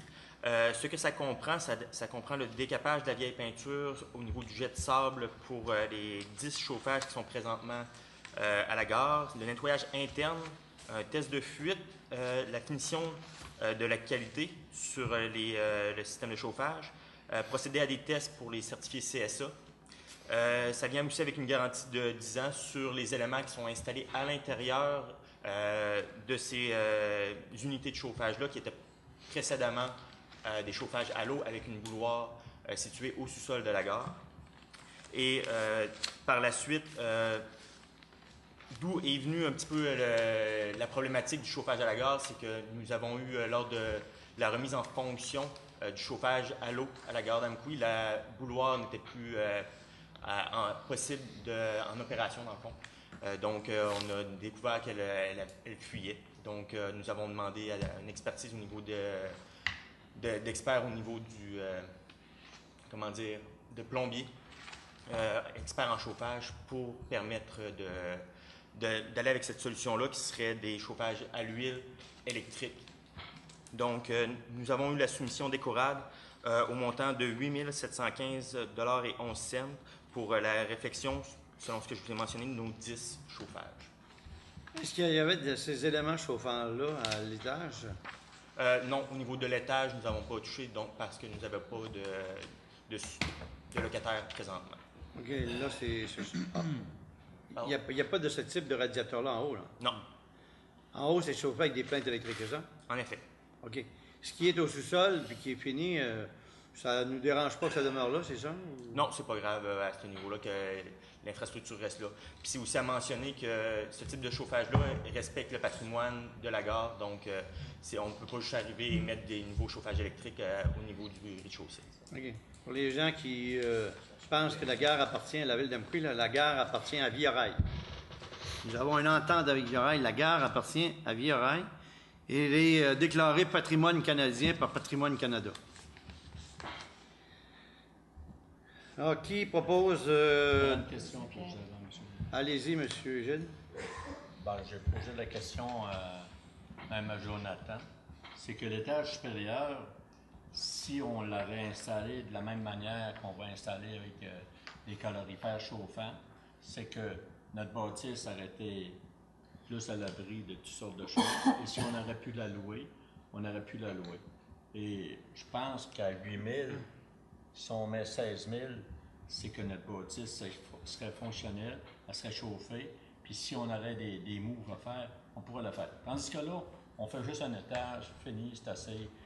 Je comprends qu'on a toujours un budget, puis même à l'heure actuelle, par rapport aux calorifères, il y a M. Jenkins qui a défait là-bas. Tous les calorifères là-bas, là, c'est tous des calorifères à l'eau qu'il y avait là, qu'on pourrait avoir ça peut-être pour une bagatelle, pour les faire vérifier, puis tout ça. Il n'y aurait peut-être pas un coût extraordinaire à rajouter à ça. Puis notre gare, là, elle serait correcte. Là. Comprenez-vous ce que je veux dire, M. le maire? Oui, sauf qu'on l'entend ce soir seulement. Hein? Mais c'est pas grave. Il n'est jamais trop tard pour bien faire. Non, en fait, on est déjà au courant de la possibilité d'avoir les chauffages de promoteurs. Si dans l'éventualité, nos chauffages sont non conformes, on n'est pas capable de les remettre en fonction. Donc, c'est pour ça. Et dans le fond, si on y va avec ce type de chauffage-là, la bouilloire qui est dans le fond au sous-sol n'est plus utilisable. Donc, il faudrait racheter une nouvelle bouilloire. Donc, ça augmenterait encore plus les coûts qui sont présentés. Non, mais moi, ce que je crois comprendre de M. Charest, c'est c'est de dire qu'on aurait une opportunité d'acquérir des radiateurs comme il y avait à l'étage inférieur et sans être en obligation de les installer cette année. Est-ce que ceux-ci pourraient être convertis de la même façon par Ecorad pour être installés en haut? Tout à fait. Alors, à ce moment-là, est-ce que ça serait une opportunité de mettre la main sur un certain nombre de ces radiateurs-là, avant qu'ils partent pour la ferraille? Hein? Oui, exactement. On attend l'analyse pour voir ceux qu'on va envoyer, voir s'ils respectent les normes pour pouvoir les convertir. Puis par la suite, si ce n'est pas le cas, on va pouvoir acquérir ces chauffages-là et on pourra, pour la même occasion, faire le deuxième étage. OK. Donc, l'idée que M. Jenkins arrête ces radiateurs-là, est-ce que vous avez pris des contacts avec, ou vous proposez de le faire pour savoir à quel prix qu'il nous céderait ça? Tout à fait. Vérifier si ça pourrait être convertible, ça serait acceptable, Ecorad. Oui, c'est une démarche qui reste à faire, mais qu'on a envisagée. Oui? Oui. OK. J'ai une question seulement pour Jonathan. Si c'est faisable pour le deuxième étage, est-ce que la bouilloire qui va être installée là, elle va être capable de fournir les 2 étages? En fait, il n'y aura plus de bouilloire. Il n'y aura plus de bouilloire? C'est chauffage électrique seulement. Chaque radiateur est converti avec un élément interne. C'est ça, OK. Donc, la bouilloire ne sera plus en fonction. Parfait, OK. Monsieur Égide. Oui, la question, M. Jonathan.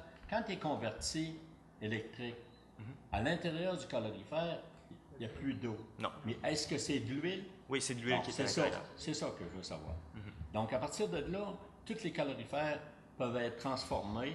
On n'a plus besoin de bouilloire. C'est comme un chauffage électrique. Exactement. Donc, on pourrait améliorer le deuxième étage, puis qui serait peut-être pas beaucoup plus coûteux si on décide de mettre un certain budget dedans.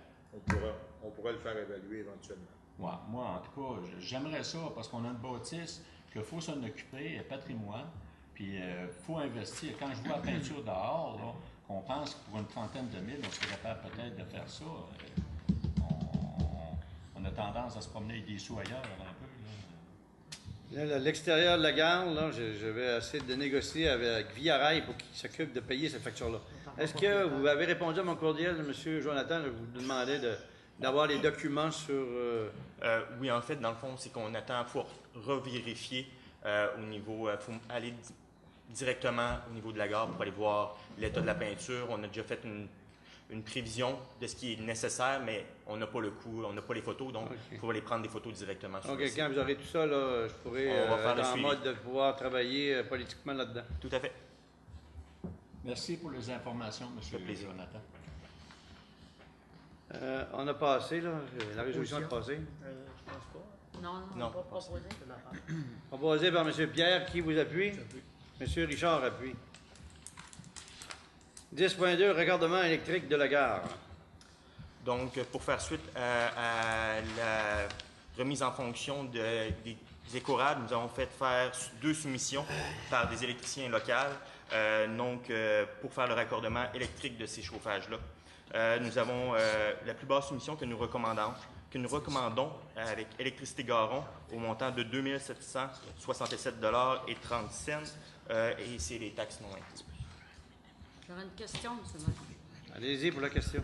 J'ai regardé sur la soumission, ajouter un nouveau tableau à 200 ampères, mais réalimenter le wagon via le disjoncteur. Si le wagon n'est plus là, on n'a plus besoin de faire ça. Non, en effet, mais en attendant, il faut quand même qu'on continue à chauffer le wagon jusqu'à temps qu'il... Jusqu'à temps que ça est parti. Exactement.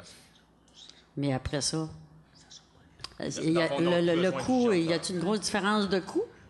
On a fait évaluer le coût, la différence de coût. Je ne l'ai pas avec moi. On parlait d'environ 200 $. Ah, OK. C'est beau. Alors, est-ce que quelqu'un est prêt à faire la proposition pour accorder ce contrat à l'entreprise de Garon? Mme Diane propose. J'ai une question avant. Là, elle a proposé, vous pouvez y aller quand même. Vous me donnez l'opportunité? Oui, allez-y. Oui. Si ça coûte 2 700 $ pour environ 10 calorifères, si on en rajoute, ça va prendre une entrée un petit peu plus grosse. Hein? Possiblement, oui. C'est pour ça qu'avant de tout faire ces choses-là, on devrait, M. Fournier, je ne sais pas, regarder comment ça peut coûter d'en rajouter, je ne sais pas, 7-8 en haut, puis regarder le coût. Ça ne doublera pas. Ce ne sera pas 2700, ça ne sera pas 5 000 quelque chose. Là. On peut peut-être s'en sortir pour 3 500, 4 000. Mais en fait, on va devoir aller vérifier exactement quel type de chauffage qu'il y a en haut pour voir est-ce que c'est vraiment pertinent aussi de refaire l'exercice. Oui. Mais au niveau du chauffage en haut, on n'a pas évalué. OK, parce que tu rajoutes 10 autres calorifères. Ouais. À mon souvenir, c'était déjà électrique, donc on n'aurait pas besoin de refaire. OK, mais c'est beau. je veux vous confirmer l'information parce que je ne suis pas certain. C'est beau, M. Laval. Alors, Mme Diane a proposé qu'il l'appuie. M. Gilles l'appuie. 11, demande de don et de commandite. Aucune ce soir, ça sera traité demain en comité. 12, représentation, congrès et formation. 12.1, formation, méthode sans tranchée, forage dirigé horizontal et éclatement de conduite. 26 février 2016 à Rimouski. Oui, c'est une formation. C'est une formation à laquelle que je voudrais participer. C'est ça, c'est le forage directionnel, forage horizontal et éclatement de conduite. C'est une formation d'une demi-journée à Rimouski le 26 février. C'est des nouvelles méthodes. Pas des nouvelles méthodes directement, parce que c'est déjà quelque chose qui existe, là, mais ça serait intéressant là, d'aller voir ce qui se fait de ce côté-là. J'aimerais ça, monsieur Stéphane, que vous donnerez, que vous pourriez donner une certaine explication aux gens pour comprendre c'est quoi le cours, c'est quoi la manière que vous allez, que vous travaillez. Bien, le forage, si on prend le forage directionnel, c'est comme quand il y a eu les branchements Tim Hortons et le garage, le nouveau garage Ford, tout obligé d'ouvrir toute la 132, fait des tranchées, passer des tuyaux. Le forage directionnel, ça s'applique, on aurait pu aller sur le terrain du propriétaire, creuser une tranchée, puis c'est un forage qui se passe à l'horizontale, donc il passe un tuyau, une gaine, puis on passe les conduites à l'intérieur. Donc on n'a plus besoin d'ouvrir la 132 à ce moment-là. Pas besoin de briser l'asphalte et toutes ces choses. Tous les coups que ça engendre, plus la signalisation. Puis... Merci pour les explications.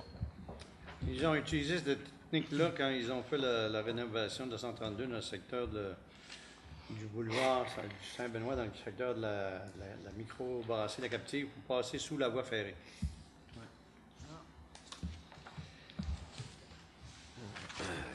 Alors, qui propose? Propose, M. le maire. Proposé, M. Gilles. Qui vous appuie?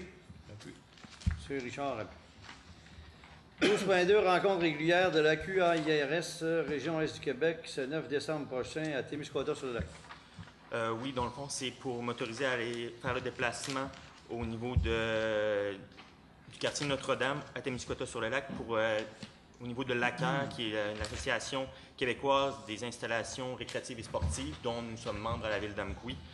Donc, c'est pour faire une demande de déplacement. Monsieur Jonathan, est-ce qu'il y a des coûts ou c'est juste les déplacements? Il n'y a aucun coût, c'est seulement les déplacements. Et je peux peut-être même surenchérir. On a beaucoup de collègues dans la région. Souvent, on va en covoiturage. Donc, électrique? Non, pas électrique, mais en covoiturage. Un vélo. Je le propose, M. le maire. Ça ne se rendra pas, de toute façon. Proposé par M. Normand et appuyé de... J'appuie. M. Richard, OK. 12.3, formation, division du territoire municipal en districts électoraux ce 14 janvier prochain à Rimouski. Oui, c'est pour autoriser une personne du service de la greffe, Sophie ou peut-être là, éventuellement le futur greffier ou greffière, là, parce que c'est nécessaire, c'est un exercice qu'il faut qu'on fasse. Et c'est nécessaire qu'on ait la formation de base, c'est donné par la DGE. Qui en fait la proposition? Propose, M. le maire. Proposé, M. Gilles, appuyé de M. Pierre. En 13, en affaires nouvelles, 13.1, une motion de félicitations à l'endroit de Mesdames Chantal Damour, José Sirois et Marie-Christine Charette, versus la dernière parade de Noël qui a eu lieu ce 29 novembre dernier. Et oui, c'est moi qui présente la motion de félicitations. Alors, on a eu une parade le 29, comme on disait, M. le maire. Et je pense qu'on a eu une belle parade encore cette année. Il y a eu beaucoup de participation. Mais il y a surtout eu beaucoup de travail qui s'est fait pour que ce soit si bien réussi. Alors, c'est 3 madames.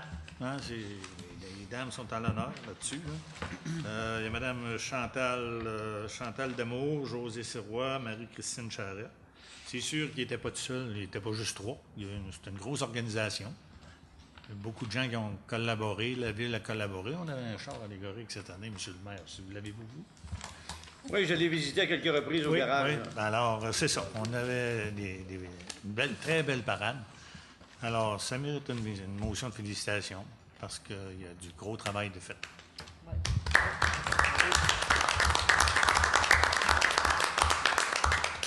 Un petit merci aux travaux publics et au service des loisirs.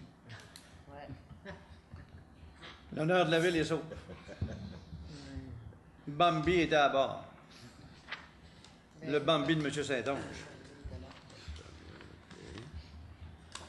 12.2, une demande de modification au schéma d'aménagement concernant la zone 305 AF.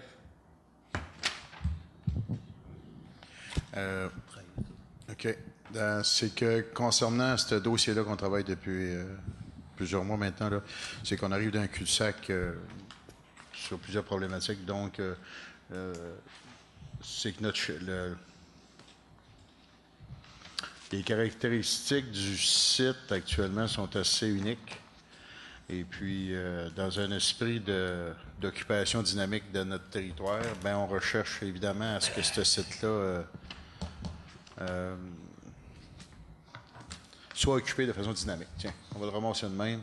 Et puis, actuellement, notre législation nous empêche d'atteindre de quoi que pas facile à résoudre sur le plan des règlements. Donc, ça nous force à un moment donné à trouver des solutions. Il faut innover en termes de solutions pour être capable de résoudre ce problème-là qui... Surtout quand on a des promoteurs. Oui. Et puis que l'ensemble des retombées d'un projet comme ça sont de nature positive sur bien des plans, là, sur le plan environnemental, sur le plan d'occupation dynamique, si je peux le ramasser de même. Donc, il y a un effort additionnel à faire. C'est pour ça que dans le dossier qui nous est présenté là, d'une construction d'une résidence, puis la mise en culture d'ail sur un terrain ici à l'intérieur d'Amqui, dans notre périmètre d'urbanisation. Je pense qu'il faut innover. Puis aussi, dans le contexte aussi, moi, je pense que ce dossier-là nous interpelle beaucoup sur la notion d'éco-territoire habité. On parle beaucoup d'éco-territoire habité, mais je pense qu'on a un acte devant nous autres là, qui nous demande d'être créatifs sur le plan de notre législation qu'on peut contrôler. Puis je pense que là, on a une possibilité d'agir concrètement sur des innovations qui sont en région. Puis par rapport au territoire habité, l'éco-territoire habité, je pense qu'on aurait un bel exemple ici de modernité. Donc, pour y arriver, je pense que là, on est devant le fait qu'il faut modifier, il faut aller à notre schéma d'aménagement qui est le grand dénominateur commun qui nous habite tous ici dans la vallée de la Matapédia. Puis on a un cas qui, je pense, qui vaut la peine d'être regardé en dehors de nos marges de travail qu'on a actuellement, ce travail-là. Ouais. Monsieur Pierre, vous avez une question ou commentaire? Bien, juste un commentaire pour appuyer un petit peu là, sur ce dossier-là. Ça fait déjà un certain temps qu'il est en discussion à l'interne et je pense que ce soir, le conseil municipal, en adoptant une résolution, vient en appui au travail des gestionnaires là, dans la volonté de donner suite aux attentes de ce promoteur-là. Alors, je pense que l'idée de la résolution, elle n'est peut-être pas obligatoire, mais elle va certainement venir outiller davantage. Oui, je vous en remercie. Ouais. Alors, j'en ferai la proposition. Proposé par vous, M. Pierre, et qui vous appuie? M. Gide vous appuie. Vous aviez terminé vos commentaires sur ce document? Oui. Je pense que, M. le maire, on devrait rendre ça unanime. Tout le monde devrait voter là-dessus parce que c'est... Pas de problème, c'est une excellente idée. Alors, on vote à 100% pour 7 sur 7. C'est des promoteurs sérieux.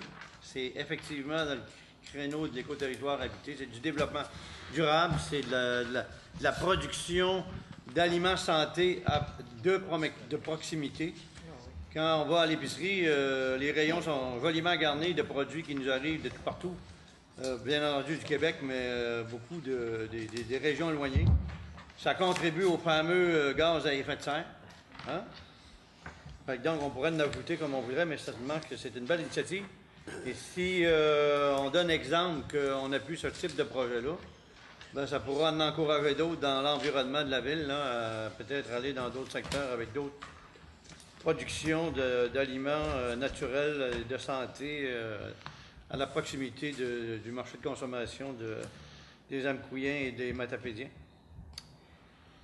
Nous avons une dernière période de questions. Est-ce qu'il y a des gens à cette salle qui aimeraient ajouter, profiter de cette dernière période de questions?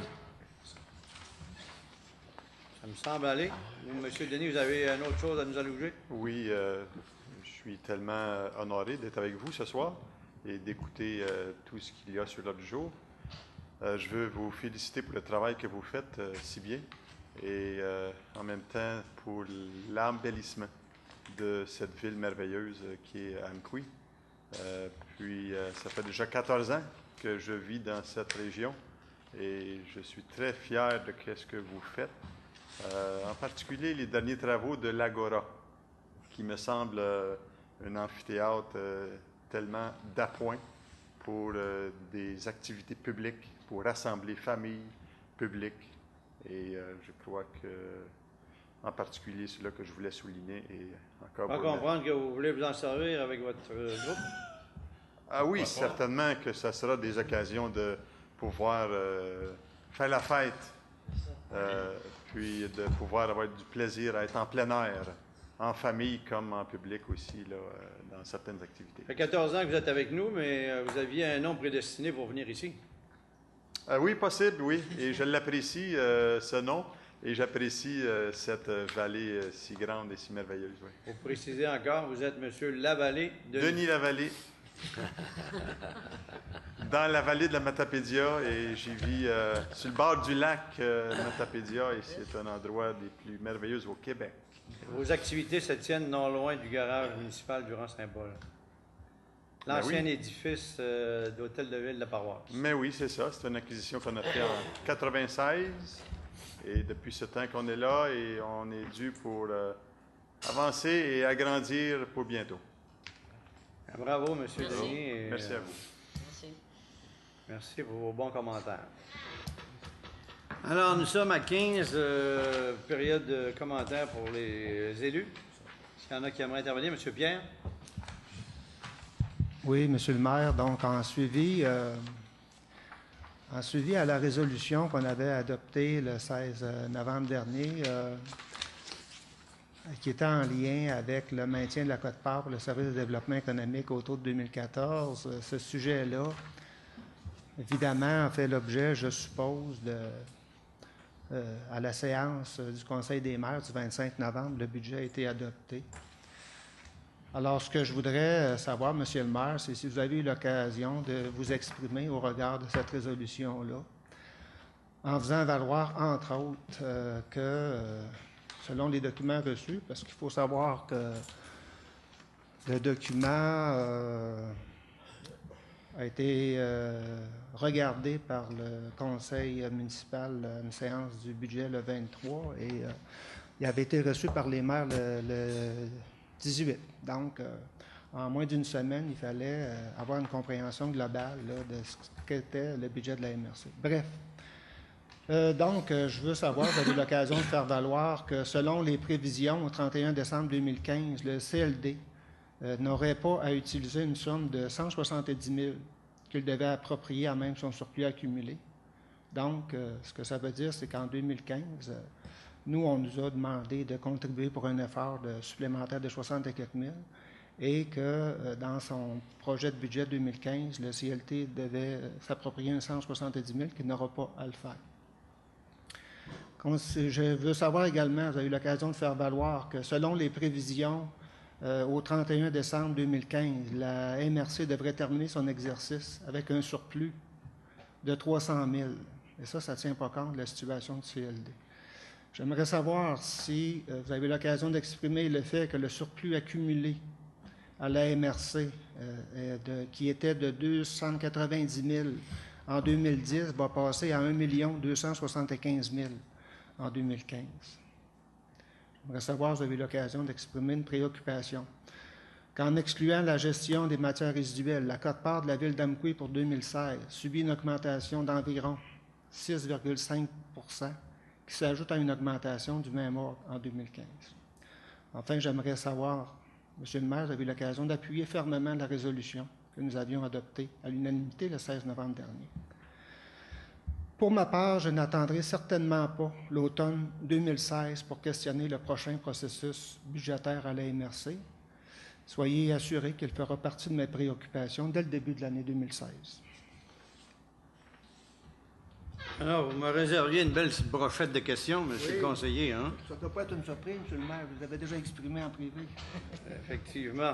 Alors, le 18, là, je ne sais pas si vous connaissez le processus de la MRC, là. Les budgets sont présentés aux membres du Conseil des maires lors d'une séance de travail à huis clos, en privé avec les permanents. Alors, le 18, j'ai fait toutes les représentations que j'ai pu à cet égard. Il y a eu un débat, il y a eu toutes sortes d'échanges autour de la table. Et finalement, la préfète a demandé, suite à ça, les interventions que j'ai pu faire à cette occasion-là, quelle était la position. Parce que là, ils établissent là, lors de cette activité-là, lors de la séance de travail, quelle va être la position qu'ils vont amener en séance publique. Hein? Les fameuses séances de travail, les préparatoires, vous devez connaître ça, là, toutes les municipalités travaillent avec ça, et nous-mêmes. Alors, eux, ils ont, après les échanges, ils ont demandé le vote.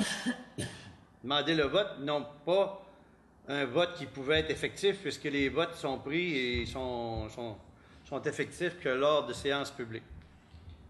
Mais habituellement, là, puis à moins de surprises très contraires, là, ceux qui disent qu'ils vont voter pour ou contre, là, quand ils s'amènent en séance publique, ils gardent la même position.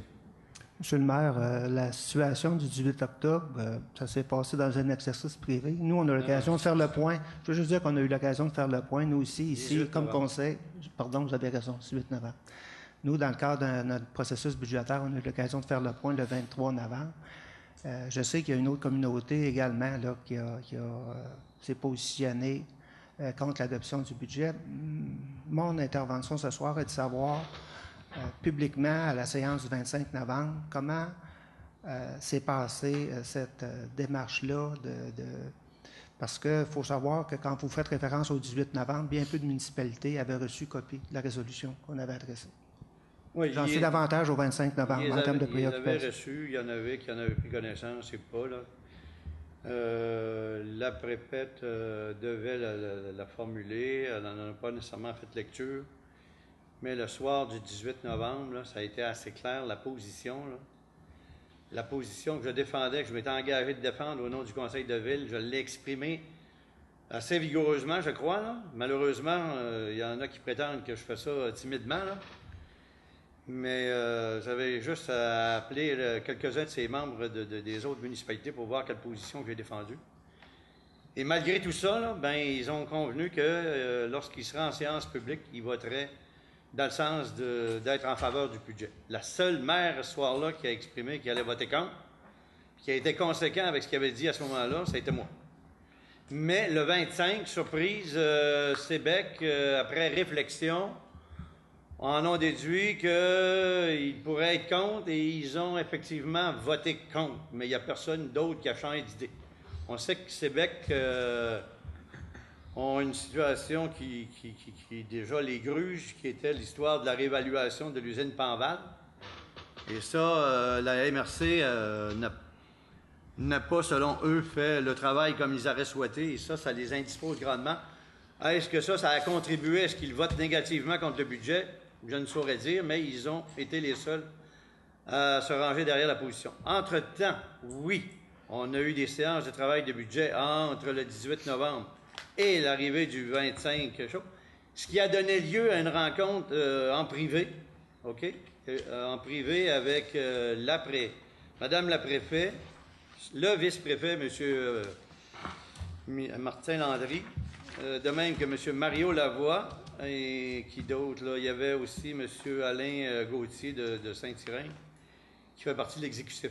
Alors, ça a eu lieu dans le bureau de Mme la préfète, entre le 18 et entre le 25, suite aux des échanges qu'on avait eus ici. Et on a essayé on a mis sur la table un moult argument à l'effet qu'on devrait accepter ça. On me demandait à ce moment-là de vous faire part de ça en espérant que le Conseil de la Ville d'Amqui changerait d'idée. Alors, comme on le sait, personne n'a changé d'idée là-dessus. Et on a maintenu notre position. Alors, je crois, bien honnêtement, avoir fait ce que j'avais à faire. Puis j'ai respecté l'engagement que j'avais pris envers le Conseil. J'ai été conséquent. Et ça a donné ça comme résultat.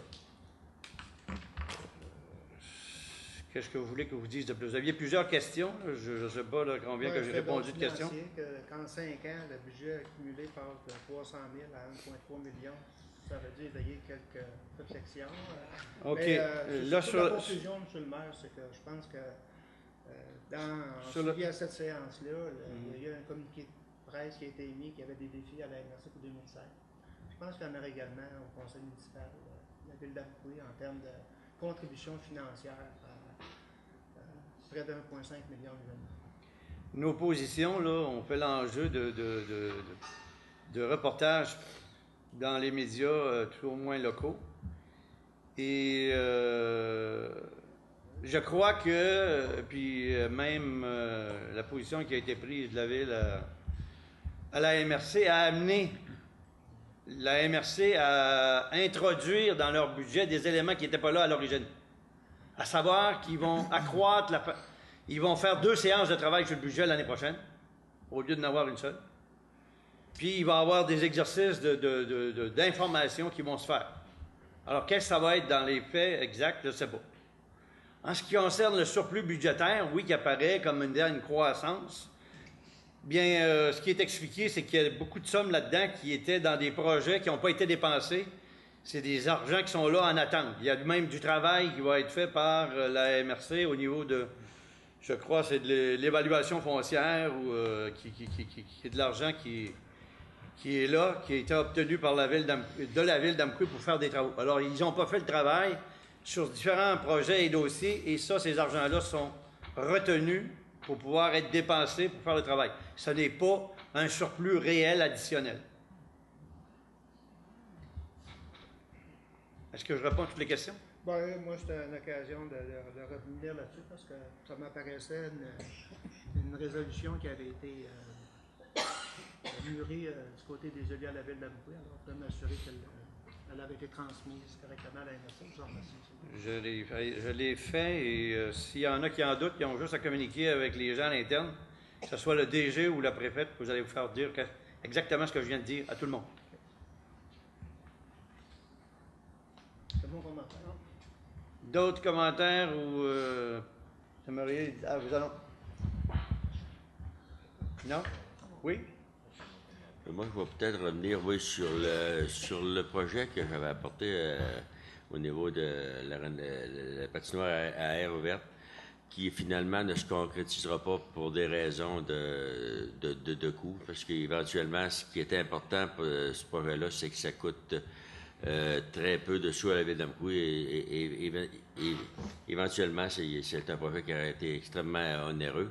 Donc, on va le mettre en veilleuse, mais je suis quand même content de l'avoir apporté parce qu'on est dans une autre démarche qui pourrait nous permettre de revitaliser un peu le parc anti-restant. Ça fait qu'on est en action de ce côté-là pour avoir des subventions avec le comité du club de hockey canadien.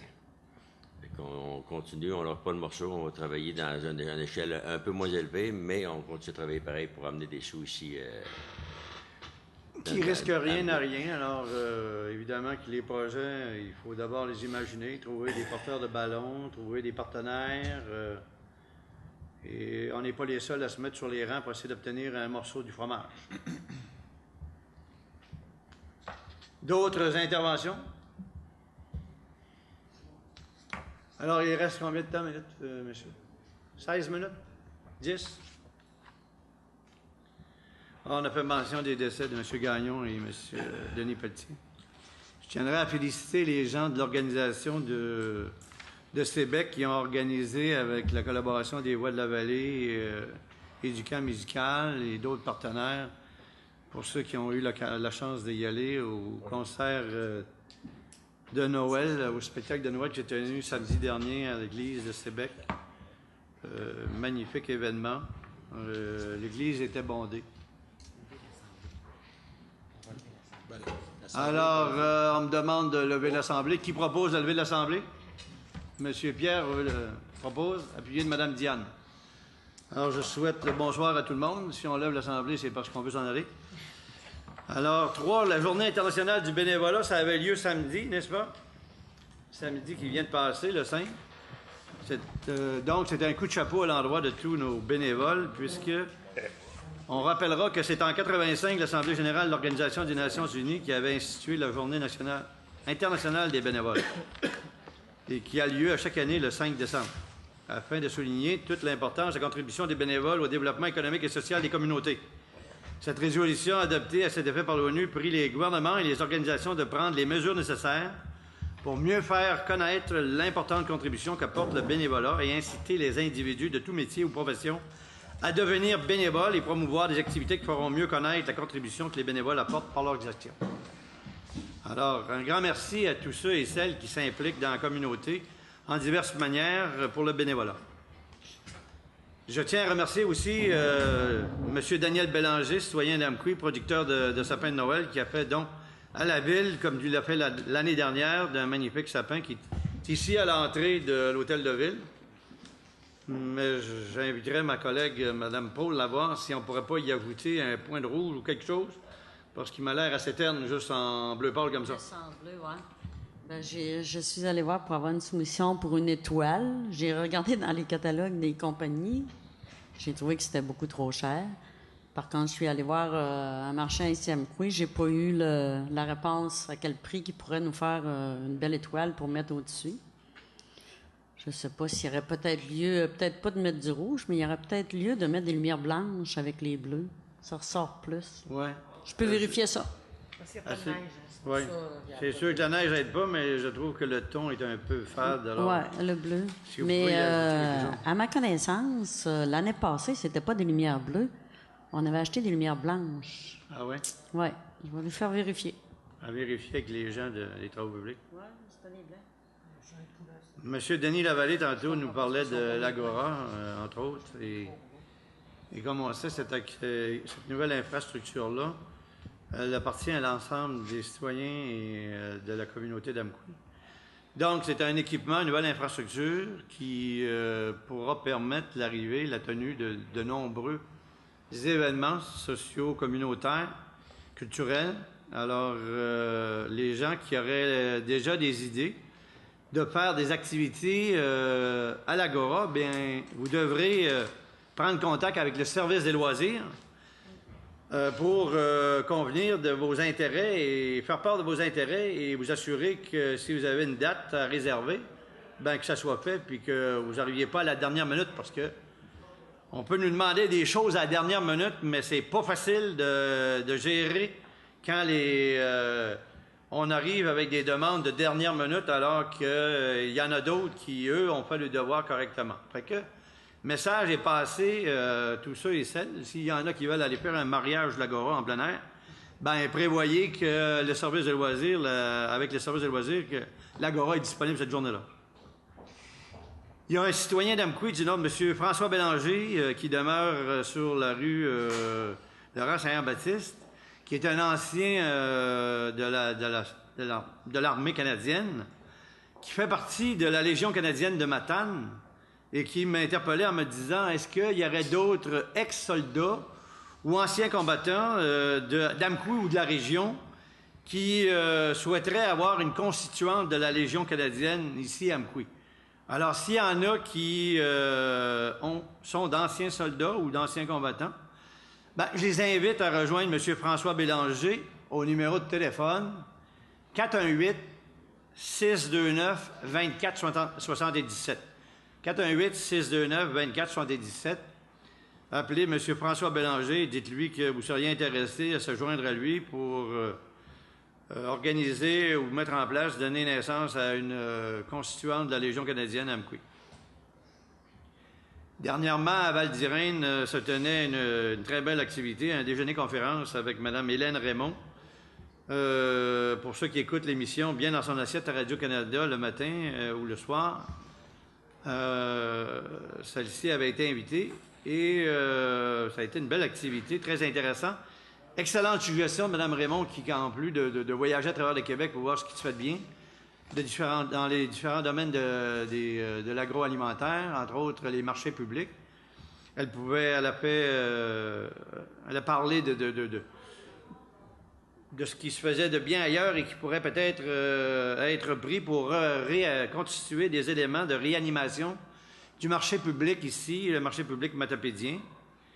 Et parmi tous les gens qui y avaient là aussi, il y avait Madame, une citoyenne et nouvelle productrice agricole, Mme Marie-Christine Coulombe. Quand je dis une nouvelle productrice, c'est dans le sens de sa production des œufs.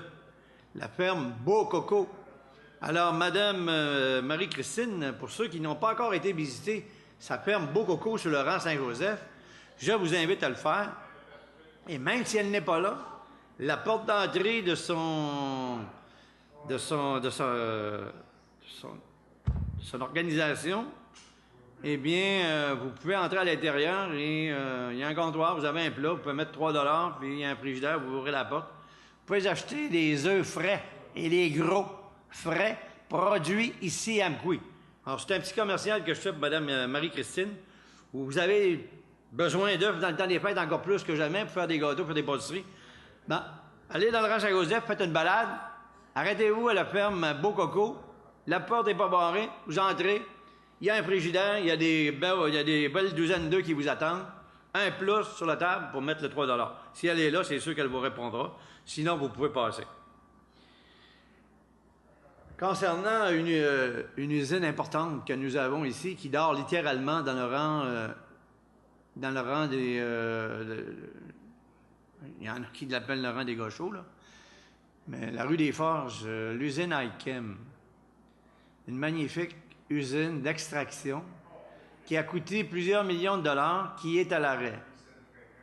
Moi, je peux vous dire que je vais travailler tant et aussi longtemps que je serai maire d'Amqui pour faire ce qu'il faut faire au meilleur de mes connaissances et habiletés pour ramener cette usine-là en production, d'autant plus que il y a des produits très intéressants qui ont été développés par le centre de recherche, le CEREX d'Amqui, derrière la cantine Vortier, et qui pourraient être produits là.